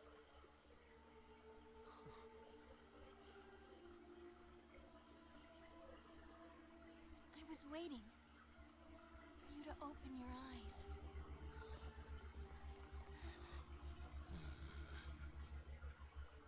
All the time I was asleep, I knew what was happening. I kept trying to think of a way to save Cocoon. Together. Sarah? No. You get it now. Probably shouldn't have shoved her, but I'm assuming he's There are no spotted gods something. Oh, there we go. to save us. Here's No matter where you look. Bartimaeus, I believe, because his owl is there. Destroy Orphan.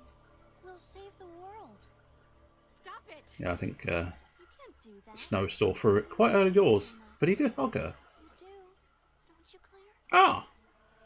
Enough already. I mean, well played, game. Well played. 5 minutes after I discuss something, it decides to tell me. That's cool. There we go. Snow, you hugged that old man. Not that he's technically an old man. He's... Snow, if punching the old man didn't work the first time, why do you think punching the old man a second time was going to work? Dipshit.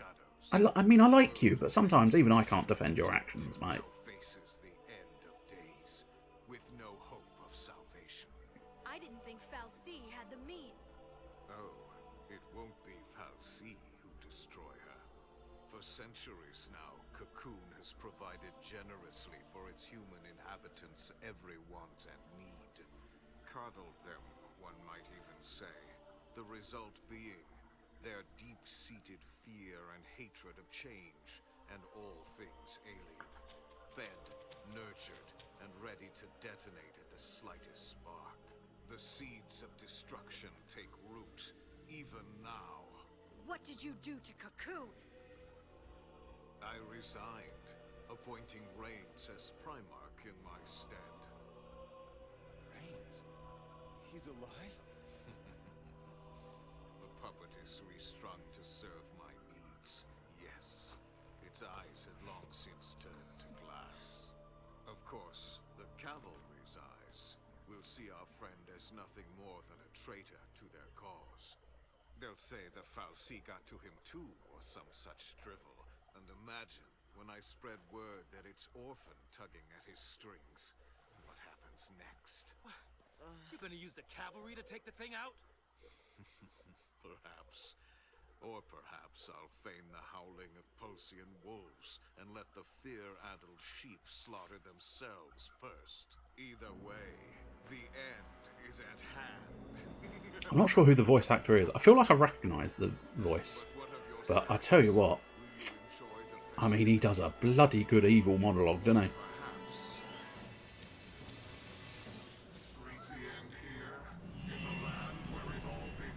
Here we go again, I think. Oh, I've got the shit team. Oh, fuck, I've got the B team. I don't think I want the B team. Bartandalus. I don't know what to do. Decimation for now. Get some buffs going. Also, yeah, first thing first, Libra. That's what I want to do. Oh dear. This feels like it's going to be bad news bears. God damn it, this is where I want a Saboteur. Because, yeah, I don't think he's immune to Imperil, which would make this so much easier. I get the impression I'm probably going to lose. But then we can go back and get the A team. I can't remember the bloody 18 theme off the top of my head now. No, I've got too many theme songs running through my head. Running through my head. Oh, the things she said. Oh, the things she said. I've even got that song running through my head. Get I lost my mind. That's a very old one. That's going back years and years. Okay, I mean, you have got a chunky health bar. chunkier than is entirely needed. Also, this is sort of his upgraded form, isn't it? Look, he's sleeker, he's sexier, he's got more curves and straights. He's good looking like this, isn't he? But it's a very peculiar coincidence, of course. Oh dear, hello, what's this? I get that the Fal'Cie are demigod-esque beings, but like, what? Are they robots? Robots that apparently can, like, grow in size. Because obviously the owl is tiny. The pussycat is large. The owl and the pussycat went to sea. The beautiful pea green root. No. The owl thing that flaps around is obviously tiny, and it's expanded quite substantially. But yeah, I think if you tried to work out what the Fal'Cie truly are, you would probably give your brain a hemorrhage and die on the spot. So it's probably better to just go, they're fantasy. Because they are just weird, I think. Daisuke is not exactly what you want to see. Yes. No. No, it really isn't, because Daisuke is the stop one, which we definitely don't want. Poison Girl we really don't want either. You know that one I said I didn't... Yeah, I thought I'd gotten rid of the clinic, which is a problem. A substantial Cursiger. Okay, that's... Oh, that's the... yeah, that's the one I never quite understood.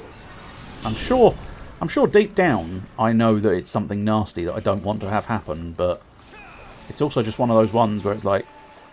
Yeah, I think it does something to do with upgrading flinching or something like that. I don't know. Do those actually... I think it's just audio... I think it's called audio synchronization. Something that simple, I think, potentially. But there was something there where the mouths, I think, are just opening at random. Possibly in sync with the attacks, maybe, when they do an attack. Yeah. Possibly. Well, not even there, I don't think. I think the mouths are potentially just opening at random. But with the choir in the background, my brain was going... The faces are singing. As I say, I think it's one of those weird little phenomenons. I think it's something as simple as audio synchronization or something, where your brain, if you see something with an audio, it will sometimes sync it up because it thinks it should. Oh, here we go. His extra face is out again. Apoptosis. Just going to pop down the shop-tosis. Not entirely sure what Apoptosis did, but I figured I'd panic and go into solidarity.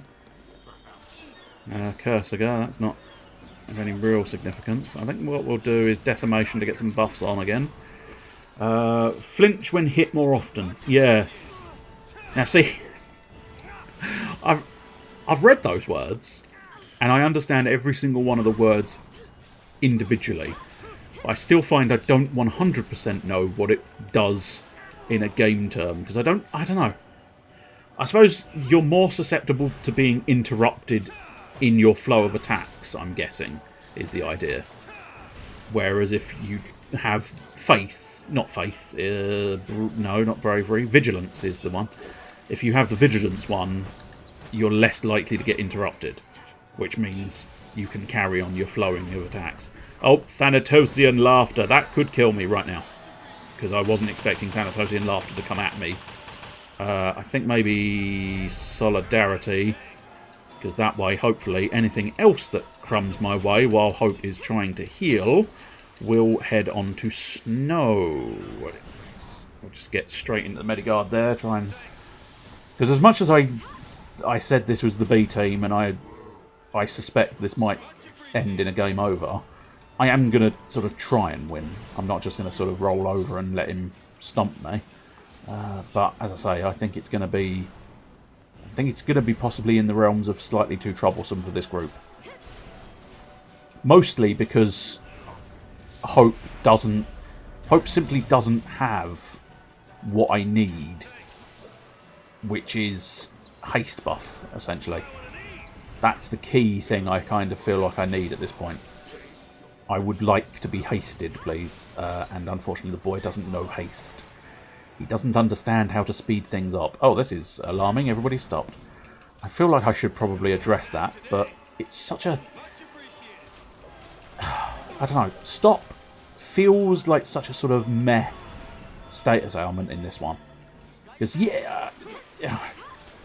I'm about in about 2 minutes. I'm probably going to find myself stopped and dead, which is always the way. But it wears off very quickly. I think we discussed this last week, where it sort of pops on, goes, "You're stopped."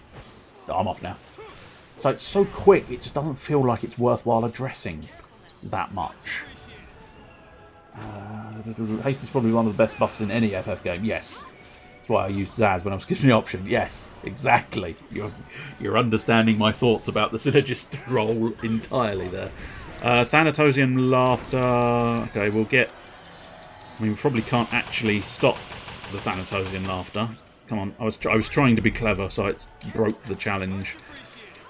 But what we can do is mitigate afterwards, I think, is the crucial thing. So we'll have Hope trying to sort of cure what... Oh, stop. Okay, that could be an issue. Because I need the boy to start healing. Get your Medigard up immediately. I don't know if I would agree that Medigard is the most efficient, but it is sort of taking the edge off of the damage he's taking whilst Hope is stopped, especially. And I said stop wasn't going to be a huge problem. It's looking like a huge problem right now.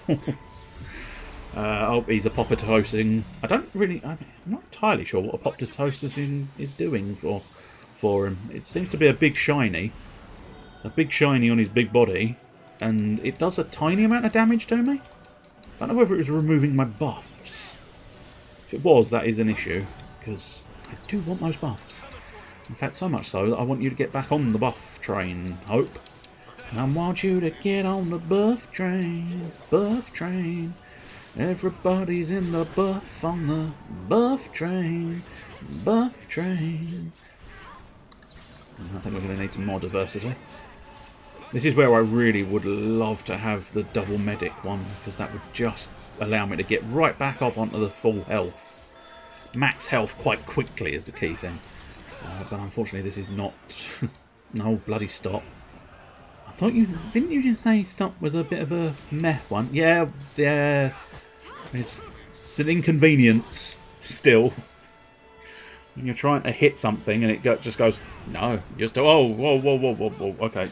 Well, I would like a drink game, but you're forcing my hand into actually playing the game. How dare you? Thanatosian Laughter, get that going straight away, because please don't die, Hope, thank you. I just managed to hit Sentinel and Medigard just quick enough. Just quick enough. Quite pleased with that. Okay, while he's got a reasonable amount of health, truth be told, I don't know which one is the most effective in terms of what it's going to do, but we'll try and trench. Although, yeah, knowing my luck, which has just kind of cropped up, the bloody dickheads decided to not attack that much while I was entrenching, so... Bit of a problem trying to use his own attack strength against him when he decides, you know what, I'm fine not attacking you that much this round. Let's get back to diversity, we need some more health. And then let's get back into punchings and general spellings. He's a Ravager, so he's not doing as much punching at the moment. Especially normal and normal for both, so he would bias his strength at this point, which is magic. Okay, I want to take... No, I really want to do some damage. While it's staggered, I do want to do some damage, but I might drop into the medic synergist role in a moment or two. But Lightning, of course, as discussed, is not a good medic, so... could be a mistake, it's difficult to know for certain. But I can't say I was expecting to do a massive, great big boss at this point in time. I suppose, in fairness, we are probably long overdue a massive, great big boss, so it's not that surprising. Let's just... I suppose Medigard at the moment has the advantage of sort of basically counteracting the poison. So I don't know which one's winning. I think the Medigard is actually winning? It's very difficult to tell. Thanatosian Laughter... I think that Medigard's going to run out at the wrong moment. Yeah. Not quite. No, okay, he managed to get it all in. That would have been good to have Entrench at that point, wouldn't it? If I'd had Entrench on the old thing. Now he's got that. Let's try entrench again. But unfortunately, I think that apoptosis... certainly doesn't do much damage, mixed with the fact that it doesn't... It kind of stalls him. He doesn't do as much. Although, having said that, he's done a chunk of lasers at me, so that's not too bad. Right. Hope, I really need you to hurry up with the synergist. Although I think that confirms my suspicion. I think apoptosis gets rid of my buffs, because I feel like Hope couldn't have been that slow at dealing with buffs. Since I've lost my ability to move, I might as well get back into entrench mode. Right, in the not too distant future, right, what we'll do is we'll have lightning come away. There's never a good time to swap out of that sort of... When you hunker down into turtle mode, it's alarmingly difficult to get out of turtle mode because you're constantly being battered. And I think only the Scottish would batter turtle. But they'll batter anything. Am I right? No, I'm not right, in fairness. It's an age-old stereotype you should avoid utilising, and I apologise. If there's any Scottish people here, I apologise for suggesting that you put everything in a deep fat fryer and batter it.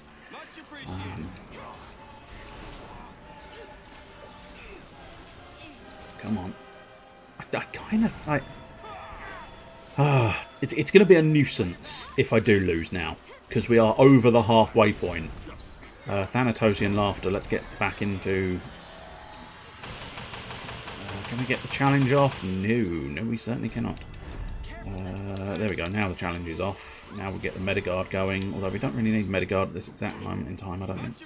It might be worthwhile entrenching once again.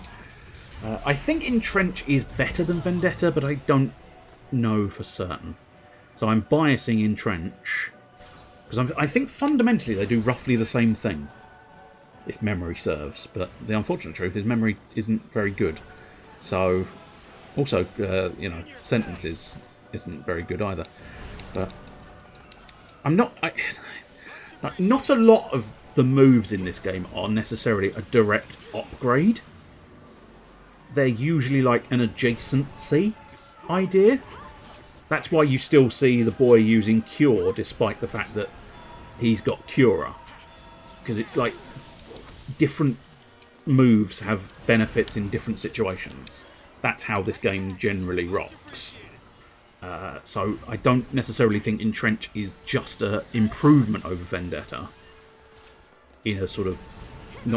certainly not in a black and white sort of sense. Okay, let's go Protection. Whoops, no, I don't need Challenge. He's already challenged. As we all know, Bartandalus is already challenged. He's a distinctly challenged little boy, and we need to support him. And the only support we kind of have is to kick the crap out of his many faces. And that's generally what I plan on doing. At the moment, what I kind of want to do... no, we best keep that medic going. Apoptosis is irritating me now. Because I just managed to get some buffs going and he pops them off. Which I suppose arguably means I perhaps should bias not using my buffs, but I think for the few moments they are actually attached to me, the buffs are useful. Thanatosian Laughter, that's not great news. Let's get into that. Try and... Again, the only reason I bias the idea of going to Sentinel after... I mean, it would be nice if I could get to Sentinel before Thanatosian Laughter, but unfortunately you don't get much in the way of... you don't get a huge amount of warning. It's not like it goes, Thanatosian Laughter is coming in 5, 4, 3, 2, 1. It's very much, Thanatosian Laughter is here, and it's going to kick the shit out of you. But it would obviously be much better if you were able to predict it and drop into Sentinel before it happens. But as I say, there might be telltale signs. I can't guarantee there isn't.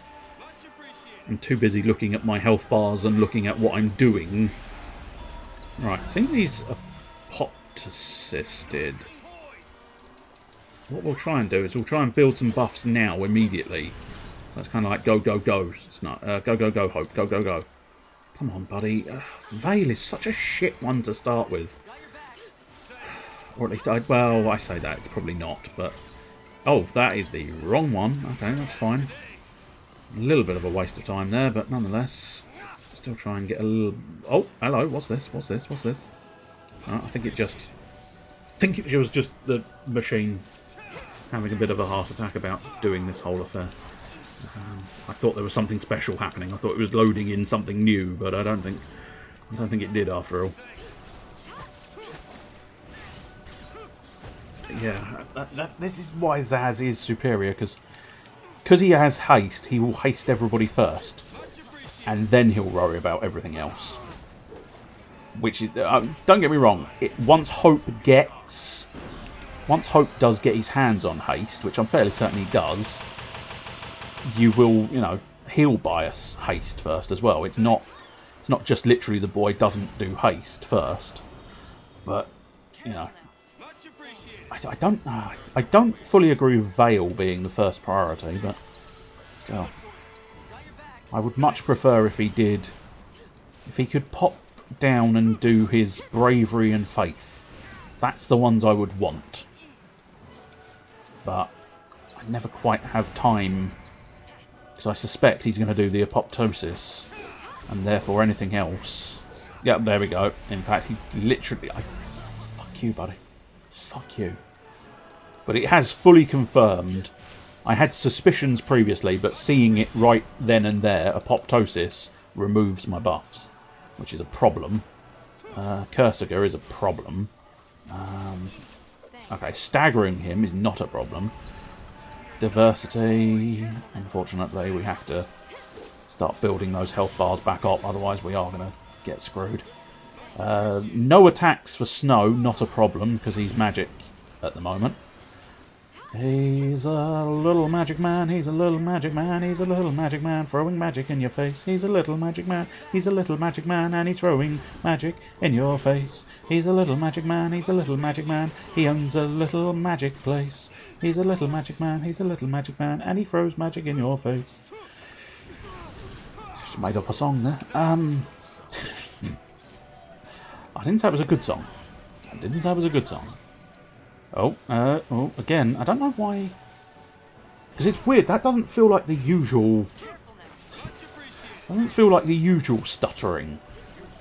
So it's strange. It seems like a brand new form of stuttering that I've not encountered before. And I don't know whether that's part of the battle or part of the game or something entirely different. As it stands, there we go. With a Sentinel, it is often beneficial to sort of activate them early, simply because you need them to be defending at any given time, and if you can predict when the enemy's going to try and hit you, cracking that Y button and getting them to go defense early is beneficial, I find. Let's try and get Entrench going, because equally what you can do is sort of store it up. If they're not attacking you at that exact moment, you could just sort of store it and wait for them to start attacking, and then you can go quickly into it. Hope, did you just go because that's pathetic noise, son. We need you to make more manly noises, like I'm gonna heal you now. Don't just go I'm trying my best. Your best isn't good enough, Hope. Except for the fact that we have kind of won this battle. Wow. It's still got 100... Bloody hell. Still got... That's what... No, that is 148,000. It's still got 148,000 so and so health left. So we've not won yet, but we're heading in the right direction. And I'm gonna be extra miffed if he manages to get just a lucky... If he gets like a lucky tap, several taps onto Snow, I'm gonna be like, you feel so bad for him. Well, I mean, yeah, but technically a lot of it's his own fault for being quite bad. The unfortunate truth is, I mean, in fairness to him, he's not a bad Ravager. Doom? I beg your pardon? Doom is not on. Doom is not cricket, sir. Okay. Well, we've now got a time limit. Because I don't think I can cure Doom. Cheeky little fucker. 0 stars.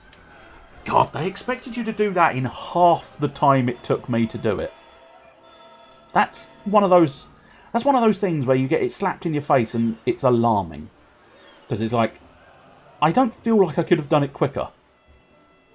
Certainly, I don't feel like I could have cut it in half. But nonetheless, it's done. Yay! The Crystarium has been expanded. I made the right decision not to spend those points. I didn't know it was the right decision, but it was nonetheless very much I made the right decision. Are you actually dead this time, mate? I think you might actually be dead this time. Nope. No, he's still kicking. Well, walking, I suppose. And so have I. I'll laugh last because you came to die. You can't see it, but he's furiously wanking under that robe. And that's why the time has come, and so have I. Oh, I think that's for us. And he gifts us his owl.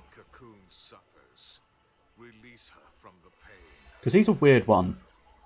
Because he's kind of helping us in a way that's designed to help himself, I suppose, is the idea. In a way that's designed to kill everybody in Cocoon. So his motivations and his assistance and everything about him is just slightly sort of peculiar. Because, of course, as I say, he kind of aids us, then he's trying to kill us. But he's not really trying to kill us. I think he's just trying to advance our Lassie powers so that he then subsequently gets his own way. But yeah, I think he has gifted us that ship. Oh, I mean, I suppose that was the exclamation mark, but it's slightly surprising that this is the actual quest it's requesting me to do. So, this is the end of the rainbow, huh? Yeah, it might be, but I don't see a pot of gold, so... It's full of tips on dealing with crackpot Foul C. You know, I don't remember this being here before. I guess it's new, huh? I mean, in fairness, you haven't been here for God knows how many years. I think they do specify how many years they're supposed to have been in Crystal, but off the top of my head, cannot remember. After we turn to Crystal.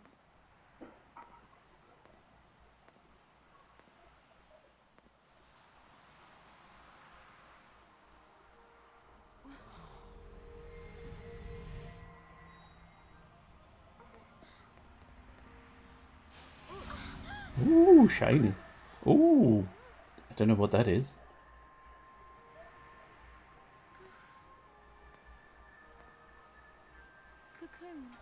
I thought that was going to say Cocoon. I mean, it looks more like it says...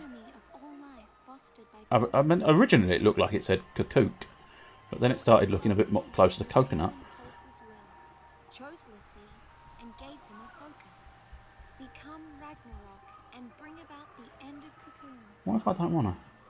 And so the beast arose, defeated Lindsay's hateful Fal'Cie, and prepared to tear Cocoon apart. But her providence betrayed our Lassie, draining Ragnarok of strength. Their focus only half complete, the Lassie were taken to the enemy's land by Bartandalus, curse his name. And the goddess said, Lassie who rest upon Cocoon will reawaken, however long they may wait. And Ragnarok will rise again, to tear the land from its seat in the sky. Her word is absolute.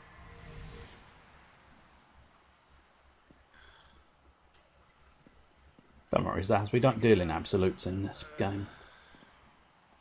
Cocoon's done for, isn't it? Nope. Don't sweat it. I told you, we don't deal in absolutes. Cocoon, you know some makers sure to roll up and save the day. As long as Fal'Cie are around, this fight is never gonna end. So let's finish it. Let's get Daisley. So what do we do about Orphan? We help Orphan. What else can we do? If we can manage to keep it safe. Another war breaks out somewhere down the road. We're Lassie. It's not like we can make people stop fighting.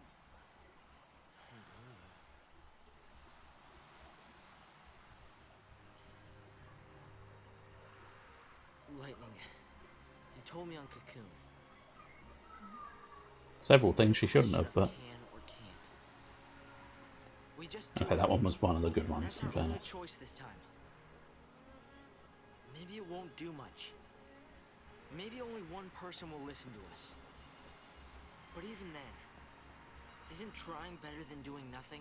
Here he is. He's come full circle. Could make waves. And the boy is important once again. Crazy. Revolutionaries always get called crazy. When I was on Cocoon, I wished on those fireworks. I wished to not let anything happen to Cocoon this time. But I shouldn't have wished for that. Wishes aren't enough. Prayers either. This time I'm making a promise. I will keep Cocoon safe. I promise. No matter what. I guess it takes losing everything to make you see how much you have to fight for. Huh. And we're the only ones who can do it, right? Right.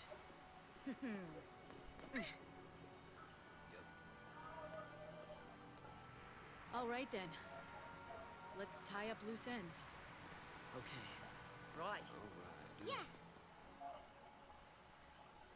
Are you going to make me do more side quests, guy? I don't think so. Or it's not going to make me do some more. There are more available, but I don't think it will necessarily make me do more. But is this going to be... I don't know if this is going to be like... I feel like I might end up... Are you going to warn me? Yeah. Return you to Cocoon. Decisions. Now... I do kind of want to go around and find a few more of those side quests after all, so I think... Yeah, it's a shame that's not a teleport one, because it does mean a fairly lengthy wander back down here, which is not necessarily great news, but I suppose we can swing by this save point at the very least. But yeah, you've... Now see, I've got to admit, good game design, guys, would have been a Seath Waystone there. Because then you could just teleport from there back to anywhere you've been before, and then teleport straight back when you think, do you know what? I want to go to the Cocoon. Whereas at the moment, what you've done is what would be considered, I think, slightly poor game design, in that you're going to, if I want to go back and assess loose ends, I have to go all the way back here, around there, down to this level, or one of these levels. There we go, that level, to get to that Seath Teleport Stone. Which is kind of, yeah, a bit of a nuisance, a bit of an arse. But there you go. Right, what we'll do is we'll pop in here and do the Crystarium, since we've just unlocked a brand new layer of Crystarium. Ooh, ding, ding, ding, ding, ding. Ooh, your characters can now develop further. Hell yeah, so we're going to go back to focusing on their special areas, as it were. But yeah, we want to go back to Sentinel, focusing on my boy Snow, I think. These are now going to be supremely expensive. It does specify somewhere. 10,000. That's how much each node, or some of the nodes. Some of the nodes are actually costing more than 10,000. Because one of those I spotted was an 18 grander. I'm not sure why it says CP cost 18,000 of 18,000. It's not like it's going from like 0 to the 18,000. So doesn't hugely matter, but nonetheless, it's quite nice that I've saved up a lot of points, because I'm getting a nice chunk of this area done. But we'll, as I say, go back to their specialised subjects, which for her is going to be Commando once again. I kind of feel like they're going to do a stage 10, but I can't guarantee it. Right, Commando. Yes, Commando. Here we go. Whee! You spin around on the Crystarium, baby, right round. You can see these are worth a lot more than the lower tier ones, because you're getting strength plus 20, strength plus 20, magic plus 20, HP plus 180, 100, all of that good stuff. All of that good stuff. Also, I did predict the fact that I did predict a riot, but it didn't turn out to be a riot after all. No, I did suspect there'd be 6 ATB levels, which, whether there will be or not, I do not know for certain, but that was my suspicion. So it'll be interesting to note if there is a stage 10, that would allow for a 6th ATB level. Whether I actually... I mean, I imagine I'll get to stage 10 in the game. Regular game, maybe. But whether I actually get the 6th ATB slot, or whether that's more sort of post-game, you're filling in all sort of the big high-end quests that are just outrageously difficult. Here we go. Zaz, back to synergism. Protect. Here we protect and shell from Zaz. He is now the ultimate synergist, because he has got both defense and offensive buffs available. So really, Hope has now been, once again, Hope has been left behind in the dust. Unless he might have gotten haste. I didn't pay enough attention. I'm just looking, I'm just, you know, throwing down the nodes and hoping there's something good, which is not, it's not a good method, is it? But it's the only one I've got. Otherwise I'd have to pay attention to everything, and God forbid you actually have to pay attention to something. It's just not the way we do things around here. What I might do is I will just oh yeah, I think we've seen that one before. What I'll do, I must admit that I think it only happens if you are in Sentinel mode. Probably, I would assume so. But that's actually suddenly now what makes being one of the Sentinels not too bad. Whereas previously it was slightly concerning, because of course you'd target the one character you really don't want dying, would basically be the one character who's now tanking all the hits if you played as the Sentinel. And I don't, you know, sometimes you don't really want that. Whereas that takes the edge off a little bit. Gives you a bit more leeway, which is nice. I mean, it gives them a leeway no matter whether you're controlling them or not. But as I say, in this game, when it comes to if the character you're playing dies, that's it, game over. That, of course, is a problem. And if you become a Sentinel, you're drawing all of the attacks, which is even more of a problem. Right, so we've done some nice expansion there. Now, Sentinel. So, Vendetta. Counterattack after defending, dealing more damage the more you're attacked. Entrench is slightly different. Entrench is actually... I suspect Entrench was probably the better choice then, oddly enough. Counterattack after defending, dealing more damage the longer you defend. But as I say, they are different. They're not necessarily a direct upgrade.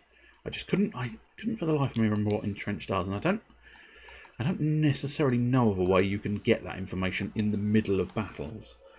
I don't think you can just sort of open up a description panel, but I might be mistaken. I may have just missed it. Right, let's we'll pop into the upgrade shop, see if we can get some. I suppose maybe it'd be worthwhile dismantling some of these weapons that I don't like. So the Lifesaver, no, I don't necessarily want to do that. Limited offensive capability, that's one of the ones we want to trash, I think. What do I get for dismantling that? A tile of ceramic armour. I don't necessarily feel like that was spectacular, but we'll get rid of that as well. Another tile of ceramic armour, okay, that's fine. I'm just going to get rid of the ones with stagger lock, because I mean, really, I'm going to play it the way I usually play it, which is not caring about that. And you can probably repurchase these things. Difficult to know for certain, but what precisely is that doing for me? Let's deal in the Umbra, because I feel like, especially since the Umbra is already sort of there. Let's swap through those, and now let's find... Oh, platinum ingots. Oh no, that's only really for... Yeah, that's for money. Moogle puppets, is that? No, that's money as well, I thought so. Ceramic armour.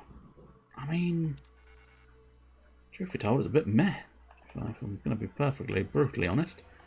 That, however, immense. But it feels like it might be too immense at this point. Because I don't know... this is the problem with not knowing precisely how many levels this thing's got left. There we go, okay. I still don't know how many levels it's got, but we've maxed it out, which means... theoretically... Now, how do we do that? I feel like... maybe is that somewhere else? No. Maybe it just needs a special... maybe it needs a specific... I feel like I've got almost every type of stone available, and yet apparently I can't upgrade it. Let's pop to the shop and just check in. I mean, you kind of know those are pretty substantial, so we'll grab another one of them. I'd need a lot more cash, which I suppose arguably we can get by selling those platinum ingots, selling the golden nuggets, and purchase... I suppose we can purchase a adamantite. See if that ends up helping me, but it's difficult to know for certain. Lenora's garage, I think, is... yeah, just bits and pieces. Oops. The mother load, I think, is the one that's mostly these sort of things. But we do have one of every one available there. Creature comforts. Again, that's just sort of bits. Moogle works. Accessories. Whoops. Magical moments. Moments. Wait, is that? Oh no, that's armlets, yeah. I thought it was coat patterns for, what's it? Snow. It turns out, not so much. No, that's just weapons. This will be weapons as well, I would expect. Yes. And then the unicorn marked is items. Yes, okay. So I suppose let's try and see. We'll go in again, see if the adamantite is going to be the key. But, oh, yes it is. Cool, okay. So, I'll take a chance and upgrade it. So it's gone from the Umbra to the Solaris. And I now have improved ward number 2. So that's not too bad. It's not the worst, anyway. It is level 13, which is not bad. And it'll be interesting to see what it looks like. It's one of the crucial elements I always quite like in with doing these. I think the next best one is probably to focus on the Procyon, especially because you're already at 2 as well. So paraffin oil, no, that's not great, is it? Solenoids, I suppose the ultra compactor. I don't know if popping 2 of them is going to be... I mean, it was probably too much, but there you go. Do you not have... God damn it. What is the point in millerite, cobaltite and uranite and all the rest of them if none of them bloody help me? I could only afford 1 dose of adamantium, couldn't I? Bollocks, wrong menu. I believe it's the bottom shop, isn't it? The R&D depot. No, I can afford another adamantite. So I'll try another adamantite, see if that works, but it feels strange because I sort of, and now to a certain extent this is all assumption, but it's sort of...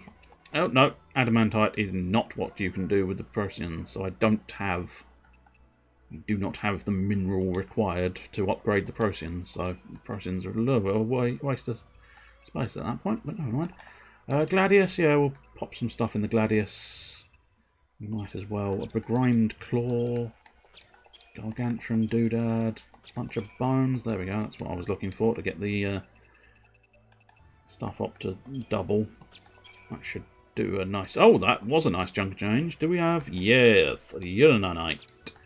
So, we have the upgraded Gladius. It becomes the Helter Skelter. How fascinating. You always get a slight drop in attack strength. It does warn you of that when you first do it. when you do it the original time. Theoretically, it can enhance more, although it's already level 19, which is strikes me as it might not. The healer's staff is probably going to be a worthwhile one as well, although I don't have any huge... I don't have anything huge on this one, so I don't know. Perfumes... maybe. Let's pop in 10 of them, see what where we get at. 5 of them, see where we're at. Okay. Can we get up to 1.75? Can we get up to the other? Here we go, up to 2 times 2. Moon blossom seeds, spark plugs, perfumes. I'll certainly level up. Not exactly well, but still. I do still have... oh yeah, I've got a times 3 though. That's not incredibly good. The armour's not intolerable. Solenoid, not terrible either. Paraffin oil's really not great. The thrust bearing, okay. Spark plugs, stick them all in and we can get it up a little bit more. Well, I think we're now at the sort of point where we've run out of big items to chuck in these weapons. But it does mean we have a new coat and a new blade for lightning, which might be quite nice. We're going to be able to see them, luckily, because we are that party. And what I'll do is I'll probably finish up by heading back out to this warp zone so that next week we can just... I mean, unfortunately, it's going to end up... Oh, I can't deny, that is quite a nice pattern on that coat, isn't it? The Gladius Helter Skelter thing... yeah, not intolerable, but not that different. Whereas the coat, because it's got a lot more... I mean, basically the coat just has a lot more design on the back of it, which really kind of emphasises that it feels like it's grown and become something far more. Whereas the Helter Skelter is a bit sort of... yeah, I mean, it's changed. Not a lot, but it's changed. So, yeah, it's all right. I do like the coat though. I do look forward to... I'm hoping at some point in the not too distant future I'll be able to get the upgrade to Fang's staff, because I think that might be quite interesting to behold.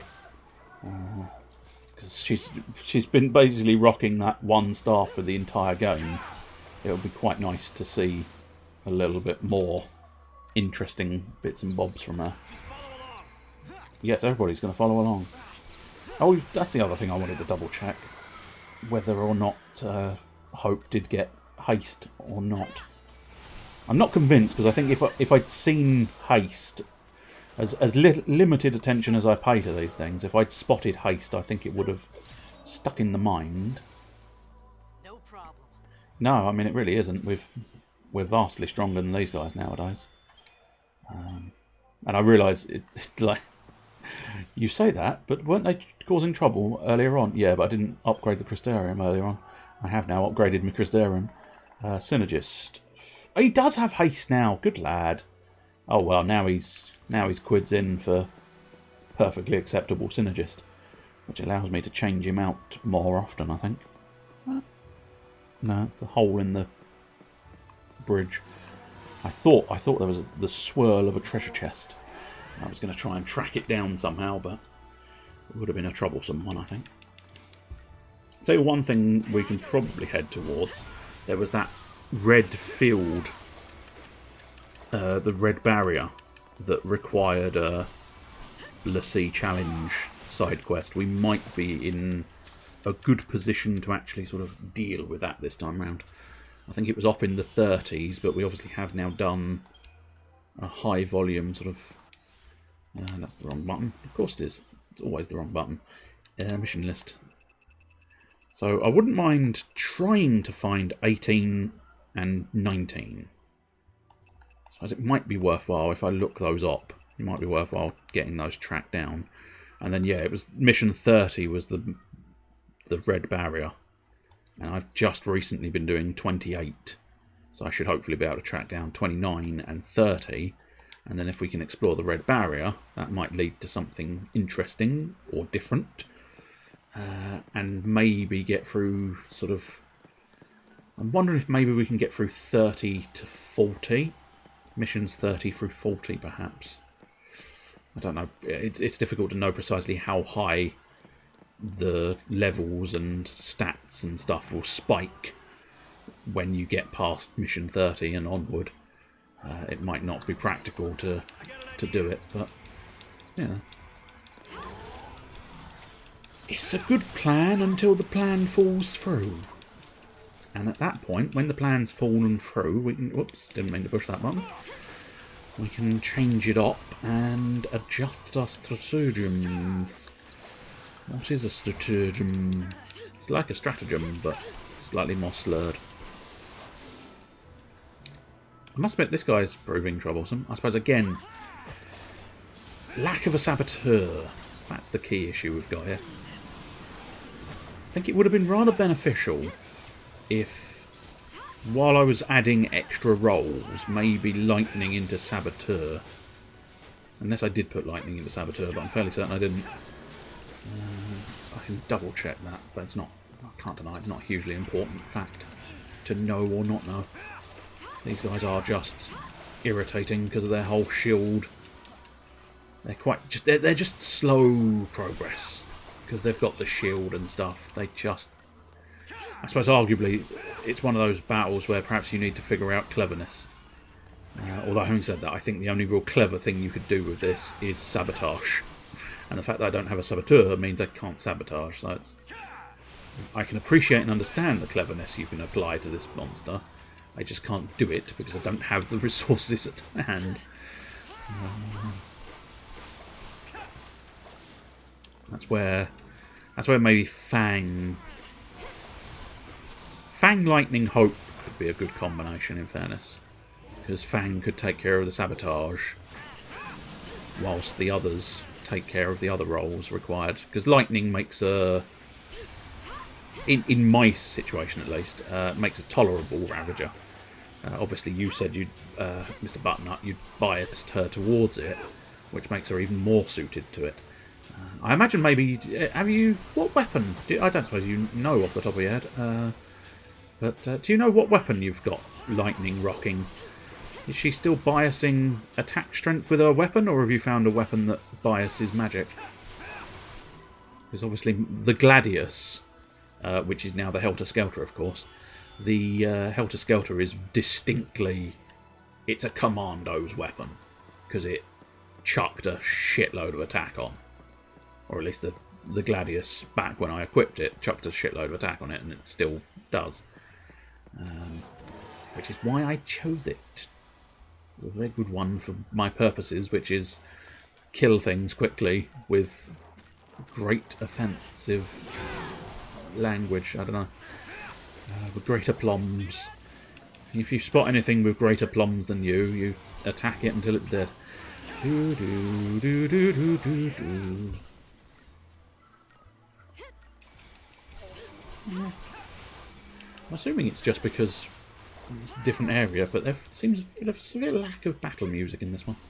I don't quite know why, but I don't feel like you're getting much in the way of battle music.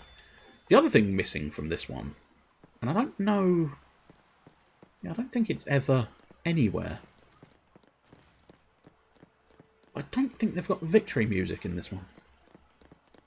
I don't recall it being anywhere, which is a real shame, because, I mean, let's be honest, one of the key elements, and again, there's a pattern in what I classify as the best of the best Final Fantasy tracks. It's the Chaos version of the victory theme from Dissidia. I think is probably the best victory theme variation around, because it's heavy metal. Because it's the bad guy's victory theme. It's like, it's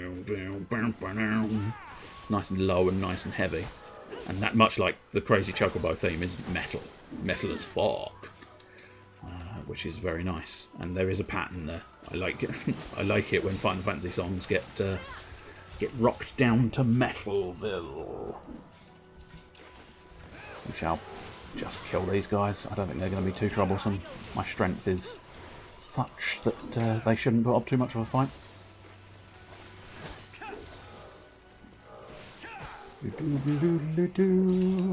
Yeah, I think it's because it's meant to be a sad place, so it's quite a... It's a slow version of the song. And quite low. So it's like... Which is why it's not quite as... Not feeling as audible as some of the other tracks. Oh, there we go. I was almost going to try and pop the Y button, but it was unnecessary. The rest of the people paid enough attention to do it for me, which is always useful. Thank you, allies, for doing things for me. Why do it yourself when you can get others to do it for you? Key strats. Right, through the warehouse. I suppose beneficially we've got a save point here, which will be quite nice. Nice progress towards my final goal. Shall we? Yeah, we might as well carry on for a little bit longer. Just carry on trundling through this place so that we can get a teleportation device. Because I think once you return to Cocoon, you can't get back here easily. I think you can potentially get back here. I'm not sure. I feel like this is Final Fantasy 15 I'm thinking of, but they might have done it here first. But I've got a feeling it might be a case of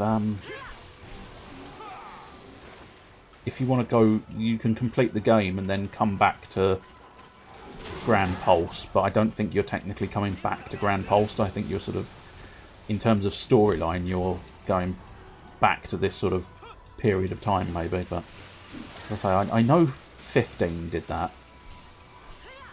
When you had the opportunity, you could sort of go back, and it was almost classified as remembering your good old days exploring the open plains, but it was actually you just being able to go back and explore the open world for a second time round, which was quite clever. But I can't remember. It may have just been exclusively 15 that did that, and this one's got nothing along those lines. But as I say, I want to kind of, for the most part, I want to do as much Grand Pulse as I feel I can before going, okay, off to Cocoon.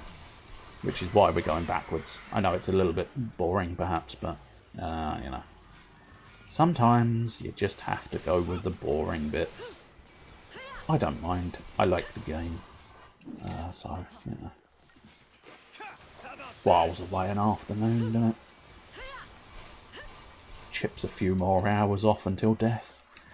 There you go, I've brought the mood down for you. Enjoy. Come on, mate. Just get twatted in the stagger meter. There you go. Good lad. Although having said that, barely any health bar left, so it wouldn't have made much difference if he did or didn't stagger. Just firing ruins up his backside. Or ruins up his rear end. Ruins up his rear end. There you go. Your mood was way too high there. That's alright. That's always a pleasure. Always a pleasure. Don't you worry. If ever you feel too happy, you just pop in here. In the end, we all have the Doom status effect. Exactly. Exactly there. Whoops. Mate, don't get above your station. Turn around. Turn around. Now, don't come at me. Turn around. Good lad. I think he's going to turn around. Oh, no, I caught him, though. We just can't see the timer. Exactly. There you go. You're all understanding now. You're all understanding the inevitability of demise. Ah, dear. As I say, really brought that mood down beautifully there.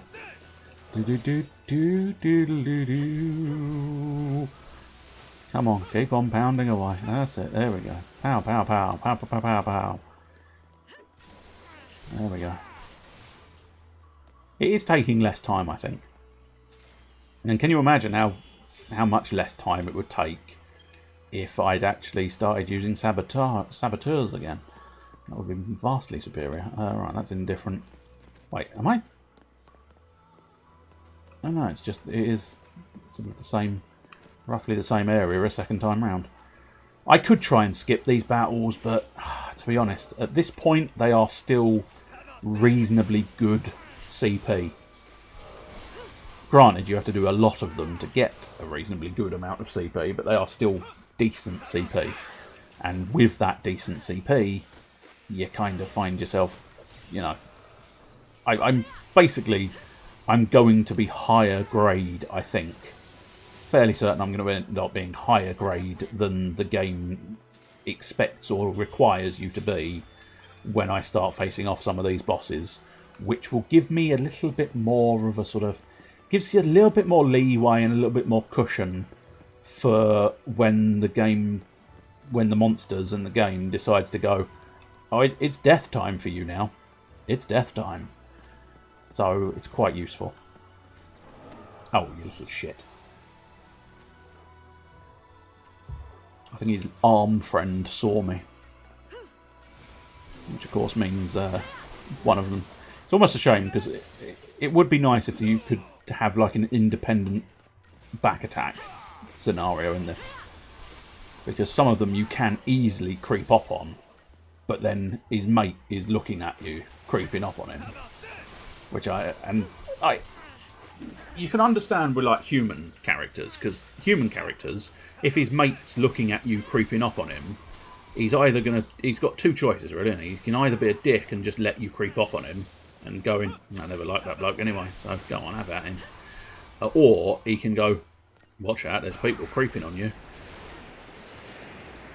Whereas the beasts are a little harder to justify on that line, because they don't really have the capacity to sort of warn their mate. I suppose actually some of the beasts probably could, but these Seath creatures, I don't think they've... in fairness, I suppose their mouths do open, so maybe they could groan. I still think it would be nice if you could do a sort of, I've surprised this guy, but not his mate type system. But I suppose that's immensely complicated, I suspect, isn't it? Trying to get each individual entity... Well, I suppose each individual entity does have its own properties anyway, so... I don't know. It's probably slightly more complicated and not hugely worthwhile the effort putting it in. Right, where are we going now? Around the corner again. Do we want to go? I'll tell you. No. No. Okay, the birds have come at me. The flappy moths have come at me. I'm going to fuck them up. Just remember this, flappy moths. All moths of all varieties. Just remember this example. Yeah. If you just leave it alone, I won't fuck you up. And as I say, that is a message to every moth in the world. Not just the world of Final Fantasy XIII. Not just these creepy moth creatures. I mean every moth in the world. Every moth in the world. If you come at me, I'm going to fuck you up. So don't come at me. And then we can live in harmony. It's that simple. I realise that a PSA for moths isn't exactly what you were expecting at the tail end of Final Fantasy XIII, but it's what you got. Take down the... well, I suppose, yeah, stagger the vampire first. Then... Oh, good, we staggered that thing anyway, so... Cool, that's worked out nicely. It's because we've got all the big, huge area effect attacks. You need the battery-powered fly swatter. Its hours of fun are very satisfying to power. That's it. I always warn the creatures. I don't just want to kill the creature. I realise the creature can't understand me, but I do give it a bit of a sort of, if you fuck off, you live warning to it, because it's like, come on, mate, you can do it. If you fuck off, I'm not going to kill you. Right, I don't really know where I want to go. I mean, I'm sort of wondering maybe... I'm thinking maybe the Asjaff Massif. Pop there first, see where we're at in the Massif. And then just... I mean, basically it's going to be peruse the maps to see if I can find a place to go. Which I don't know if I'm going to be able to. Although I do slightly more appreciate... I appreciate the levels of map a little bit more than the last time I looked around the map, so maybe I'll be able to spot something that I need and want. So, okay, so I'm fairly confident. Alright.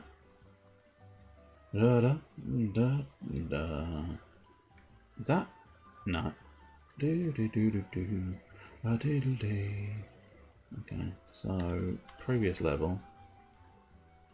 So is the next level... okay, right. I've got that. So that's definitely around there.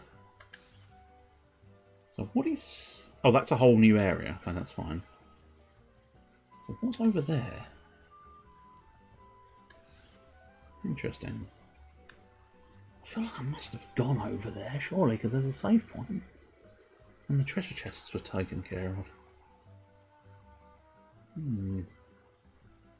I'll tell you what, let's make one of our first priorities hoofing it over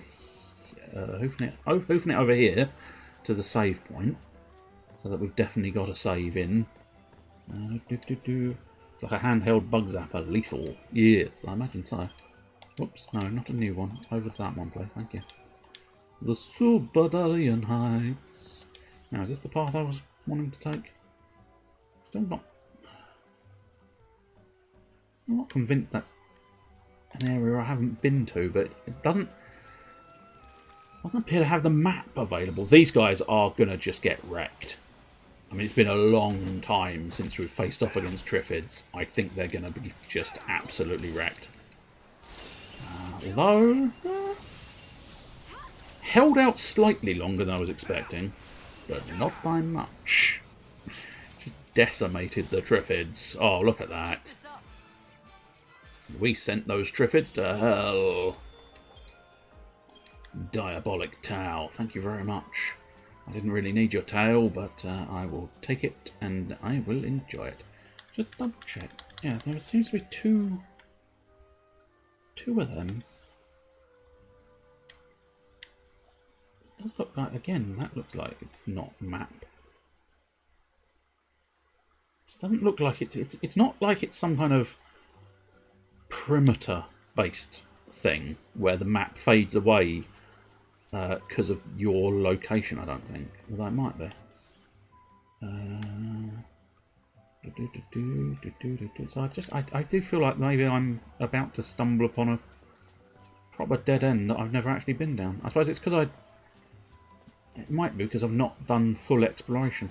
I'm not going to bother with you, bird, unless you attack me. So again, it's an old school method, I know, but sometimes it's worthwhile reminding these creatures. I mean, I suppose I might not have bothered facing off against a behemoth. That might have put me off. I was put off by a behemoth. Oh dear, especially if there was Triffids involved as well, but we should be able to eradicate the Triffids very easily. I think the behemoth is still going to put up a bit of a fight. I don't think as much of a fight, and I think I've pretty much got a behemoth in the hand now.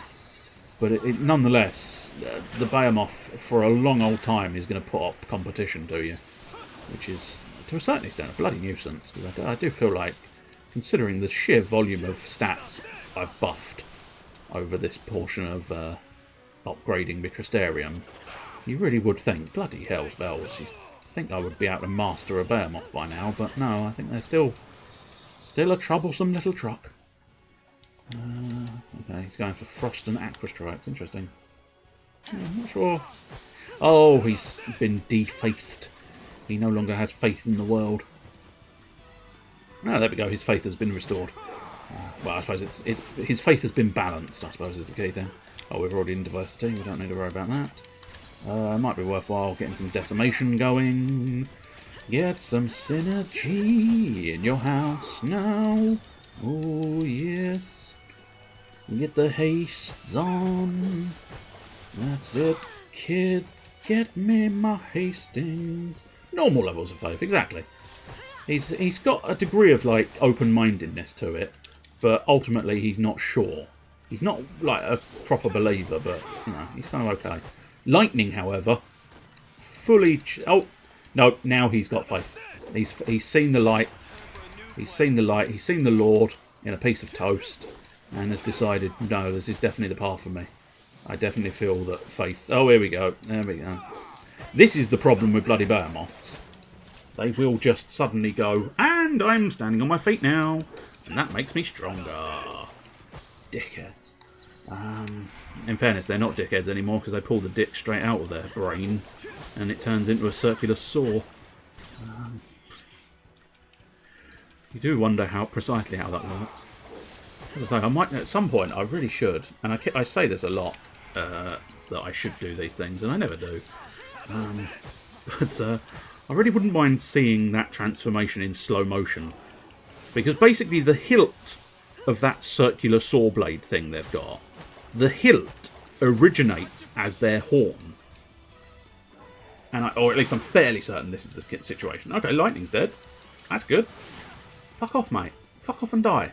If you actually beat me, I'm going to be really supremely pissed off. Hope, get your fucking finger out your arsehole and start doing something useful. Heal me. Jesus Christ, man. Get up. Punch it. Heal. Fuck. Well, I said Behemoths were going to be fucking troublesome, didn't I? Unfucking believable. Fuck you. How dare you?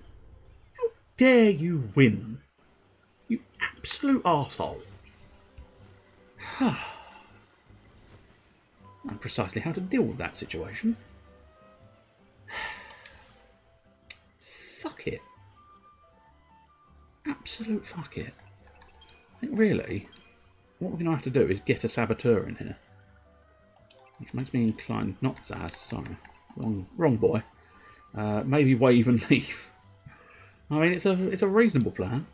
Ah, good evening, Mr. Skinky Rules. The Kinky Rules are here.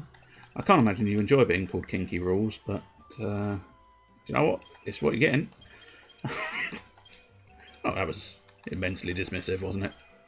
Yes. Yes, it was. Your point being? Brandishes his whip. How dare you? You have no whip. You're not the man with a whip. Right, so Saboteur, Synergist, and Commando is what we want for a bit of bully. Everybody loves a bit of bully. Oh, yes, we do.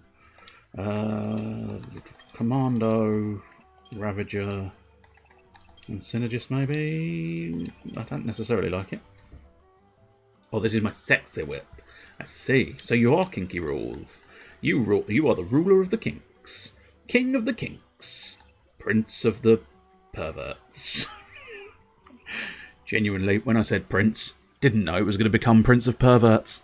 It just sort of flowed. It was the first slightly naughty P word. I suppose Prince of Penises would work.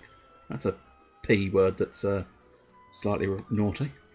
I say slightly naughty, very naughty in fairness, it's a penis. Let's get another Sentinel in there. Although having said that, I wouldn't say no to a Saboteur. But then again, I've got Bully, so maybe Delta Attack. Yeah, we'll stick with Delta Attack for now and just hope. What I could do with is getting the back attack on it. That'll certainly help. Not a lot, but it'll certainly help. Although having said that, it's going to be very difficult because there's bloody Triffids involved as well. I don't really need Triffids in my life, but I suppose let's get some Triffids. Oh, I forgot to change it. Penis! It's a hell of an opening line. Whoops, pushed the wrong button. Welcome, Mr. Daedalus. And I don't know if I actually specifically said welcome to you, Mr. Skink Rules, as well, but welcome. We're Final Fantasy 13ing. We're probably going to be putting it away in a moment or two, especially since as this bloody Behemoth is going to keep kicking the shit out of me, I think. Which is, I was going to say annoying. Just so annoying. Get some bullying going. Although having said that, we need to deal with the Triffids first. But oh shit, I'm the one doing the sabotage. Oh, I'd forgotten that bit. Not a huge issue, it's just one of those odd little ones where it's like, oh, I don't like doing my own sabotage. I much prefer just kicking shit out of things. Let's try and finish that off. God damn it, maybe I should have done the Tower of Clinic. The Clinic Tower, because the boy is just not doing well at healing against this bloody thing. Right, sabotage. Let's get some buffs up in this house now. And you're gonna take some debuffs for your troubles. Oh, there we go. Sabotage is a little bit like where I was discussing the challenge from Sentinel Roll. If you spot that you get the debuff, because what the auto battle often does is it often goes everything is the same. So it will bias the idea of everything must be D-shell, although admittedly on that occasion it's doing it in a split fashion because it's trying to get both D-shell and D-protect. But once one of those pops, which I think it should still, yeah, at some point, there we go. Now it's going to do full D-protects because it wants D-protect on it. You can do it all manually if you really want to, but auto tends to work just as well. Because, I mean, ultimately I do want D-protect on it. There we go. But if I cut out early by pressing the B button, you can slightly... You can make your time slightly more efficient. What we need is diversity back. But it is interesting. You can see... Okay, maybe not. I was about to say you can see the difference between having a saboteur and not having a saboteur. But, I mean, it appears to be back. Oh shit, Hope's dead. Which is inconvenient. Oh, there we go, yes. It seemed to have a blip. But it should be back? Should be back. I mean, I'm seeing it, so it should be back. Right, Hope being dead is I won! Cool, cool. I won. This pleases me. I mean, that must have been bloody close, though. Because I'm fairly certain that was basically I stabbed it and it stabbed me, and we kind of had a meeting of blades, and it was like, oh, we've kind of joined together, and oh, good. Right, I'll tell you what, I will just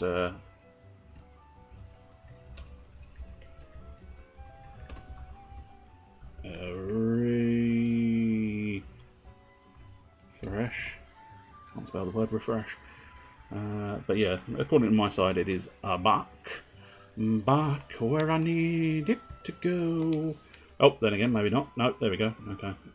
Yeah, I should have taken the opportunity to pause the preview because that's causing trouble. But right, so that appears to be a dead end. Not gonna lie, slightly annoyed by that. But let's explore this dead end now. I do want to put it away in the not too distant future. But seeing as this does appear to just be a plain old dead end, I just want to really need to get it back to being Relentless Assault as a priority. Because that's annoying. I'll tell you what I should do, maybe. What I might do is run around as Lightning for a little bit, because I've not... but I prefer Fang. I'm going to run around as Fang, because I like her more than I like Lightning. So, sorry Lightning, you're playing second fiddle to Fang now. That's many Fs. Many Fs in a row. Second fiddling to Fang. Second fiddling to Fang. I'm going to fiddle with Fang, and then she's going to throw her fists at me, because she probably wouldn't enjoy it. Then again, she might do, so, you know, who am I to tell her? Oh, we've definitely never been here before, because there's a treasure chest I've not opened, which is fairly crucial. Let's get rid of the Gorgonopsids first. Bloody... So need to remember to change that. I like to start in Relentless Assault. We discussed it earlier. It's the better one to start in, especially if you get like the potential back attacks. It's just generally a good one to begin in, but unfortunately, it doesn't always default to that, and you have to bloody well change it, and I haven't, and I keep forgetting to, and it's starting to piss me off. But then again, many things do.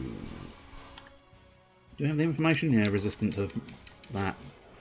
Svarog, I think Svarog is like one of the proper hardcore enemies, so this might be about as good as the bloody Behemoth again.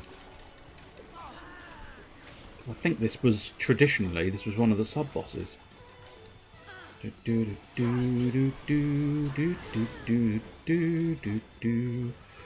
Come on, Fog and Pain, slow, Fog, Pain. Yeah, you can't do the D protect and D shell, so that's defaulted to a couple of the others that are not quite as good.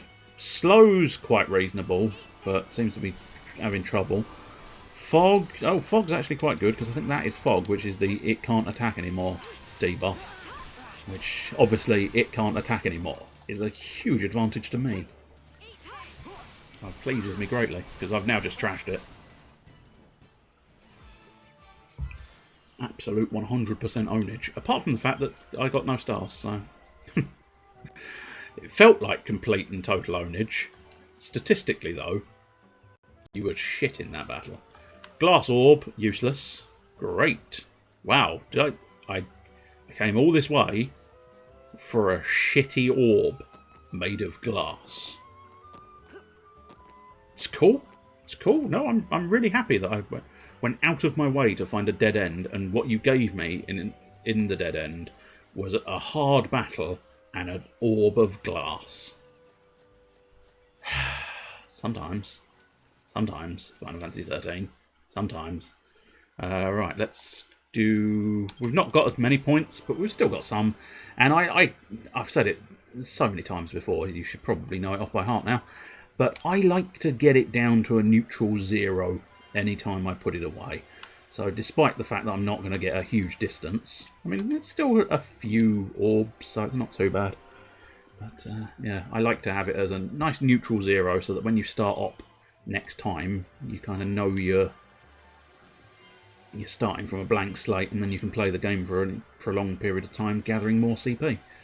What we'll probably try and do, as I say, next week is probably going to be more side quests, I'm afraid. Just exploring more dead ends. Synergist for you, boy. You are my synergist, boy. Yes, you are. What you got there? Stopka? Not too bad. Although that's not... Wait, what? Interesting. That must be a technique. Yeah, it is technique stop. Not what I was expecting for the boy to learn in his synergist role, but... Oh, whatever, it don't matter to me. Sentinel, where are you? Sentinel, where are you? You got some jobs to do now. Pop it over there and drift into a bunch more strength for him and for me. Oh yes, a bunch more strength, synergist for you. Get him up to his maximum synergy. Although I think we have reached the point where a lot of them don't actually have any more abilities. Oh, he's got Stopka there as well. It's another one. And I would possibly recommend, Butternut, if you're still listening, I'd recommend maybe you explore techniques more. Because you might find techniques really useful, but I find the limited TP and my urge to always be Libering and the desire to always have free in the bank to summon something. If, in a dire situation, I'd like to have the summon available, ideally. Not always the case, because I sometimes am too liberal with my Libras. But nonetheless, I can't seem to get into using the techniques. And there's a lot available. I mean, if you look here, techniques here, you've got Renew. I often use Renew, in fairness, because I'd like to use that better than I like to use items, because you don't get items back, but you do get TP back. But you've got Dispelger, Quake. I've never used Quake. Never once used Quake, which is absolutely ridiculous. Dispelger, Quake and Dispelger. Most of them have pretty much got the same ones these days. I don't think anybody's got anything new, in fairness. Oh, you have... Oh, you've already learnt Stopka, so well done, you. But I feel like they're probably quite good. But I've mentioned this before, but I'll say it again. I do like the way they do the menu here with the portraits. The only unfortunate thing is you've got Lightning looks fucking cool. Because she's like looking off the one side, and then it stops on a pose that makes her look awesome. The boy is summed up by his portrait, let's put it that way. He's sort of nervous looking up and stuff like that. Snow, again, Snow looks fucking cool. Starts off there, does the little head turn. Yeah, I am a hero. Oh, I don't look at people. I only ever have my back to people. Because, I don't need to face you in fights. I just need to turn my back. I don't know what I'm saying, but I'm Snow. I'm a hero. Zaz, unfortunately, he just gets this like, and it's just derpy expression on his face that I don't think does him justice. And then Vanille, arguably, maybe this does do her justice, I suppose, but it's just such a blank expression, isn't it? Just that one blink and like, hi, I'm Vanille. I don't have a personality, I just smile. Which seems unfair. Fang starts out quite good, but then in the pause, I don't know, there's just something about it where it looks like she's got maybe 1,000 chins or something, and it doesn't do her much justice. But as I say, yeah, some of them get really awesome portraits, but I like it as an effect in the background where you get them, that little bit of motion into the pause. I really like that as an effect. Anyway, not hugely important, but nonetheless happened. Save it. Let's do our triple save combo, and then it's time to put it away now. So there's one. Wait for it. Now it's usually, yeah, that was last week, so yeah. It follows a very devilishly similar pattern. It's always the last one is the second one. But I always like to check, and then we just put that back into the first slot for save data 01, and then that is it. How do we get out of it? I can't remember. Quit. There we go. Not that I specifically need to go back out to this menu, but I like to. And then we exit the game via that fashion. Right, so let's pop that screen over there. Drop that window over there. Let's go into the interim slideshow. There we go. Right, let's see. First thing we'll have a look at is there anything online of interest?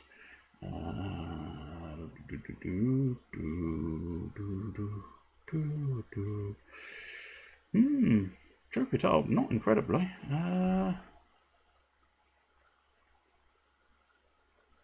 That's a lot. A huge variety of options, so let's see how many people. How many people? There's a tolerable amount of people, but I still don't know. It's always the problem. Always undecided. Always confused. Always not sure.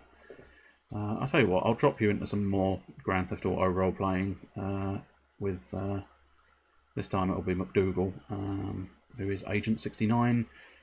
Okay. Okay, I mean, that's weird. I don't know whether it's still going to be happening. It may have expanded. I know this is all mystery to you, but it may have expanded by the time we get in there. But nonetheless, we'll do that because it looks highly amusing and peculiar. So, oh, hello, Mr. Underbear. Harpoon cannon, fire! You've just harpooned your way into a new follow. There you go, that's the professional-ish variation of the whole beginning. But thank you very much. I do hope you enjoyed, and I hope you'll return unto this channel once more. Which is a lot easier now you've followed, so congratulations, and thank you. I'll run through the schedule, I suppose. There's do you know your own schedule? I do know my own schedule. Give me a minute. You haven't got a minute, you're raiding someone. Just a second. Wednesday, 4:30 BST. We'll be doing something. I still don't know what, but we'll do something. It'll either be a hodgepodge or a Wednesday. Depends on what I feel like. Then Thursday, 9 o'clock BST again, 9 PM. We'll be doing Dragon Quest Builders 2, followed up by a little bit of This War of Mine. And then SaturJay RPG will return next week with more Final Fantasy 13. So that's the schedule, that's the doings. Yeah, that's about it. There is a Discord server if people are interested. And you saw him in there. There is Mr. Blue Boosh. I am running out of time, but we'll try and just... I can't remember how the bloody hell you spell it, which is problematic. I'm running out of time. Is that going to work? Yes! 10 seconds. I'm going to say cheerio, and then we're going to raid, and that'll be it. Cheerio.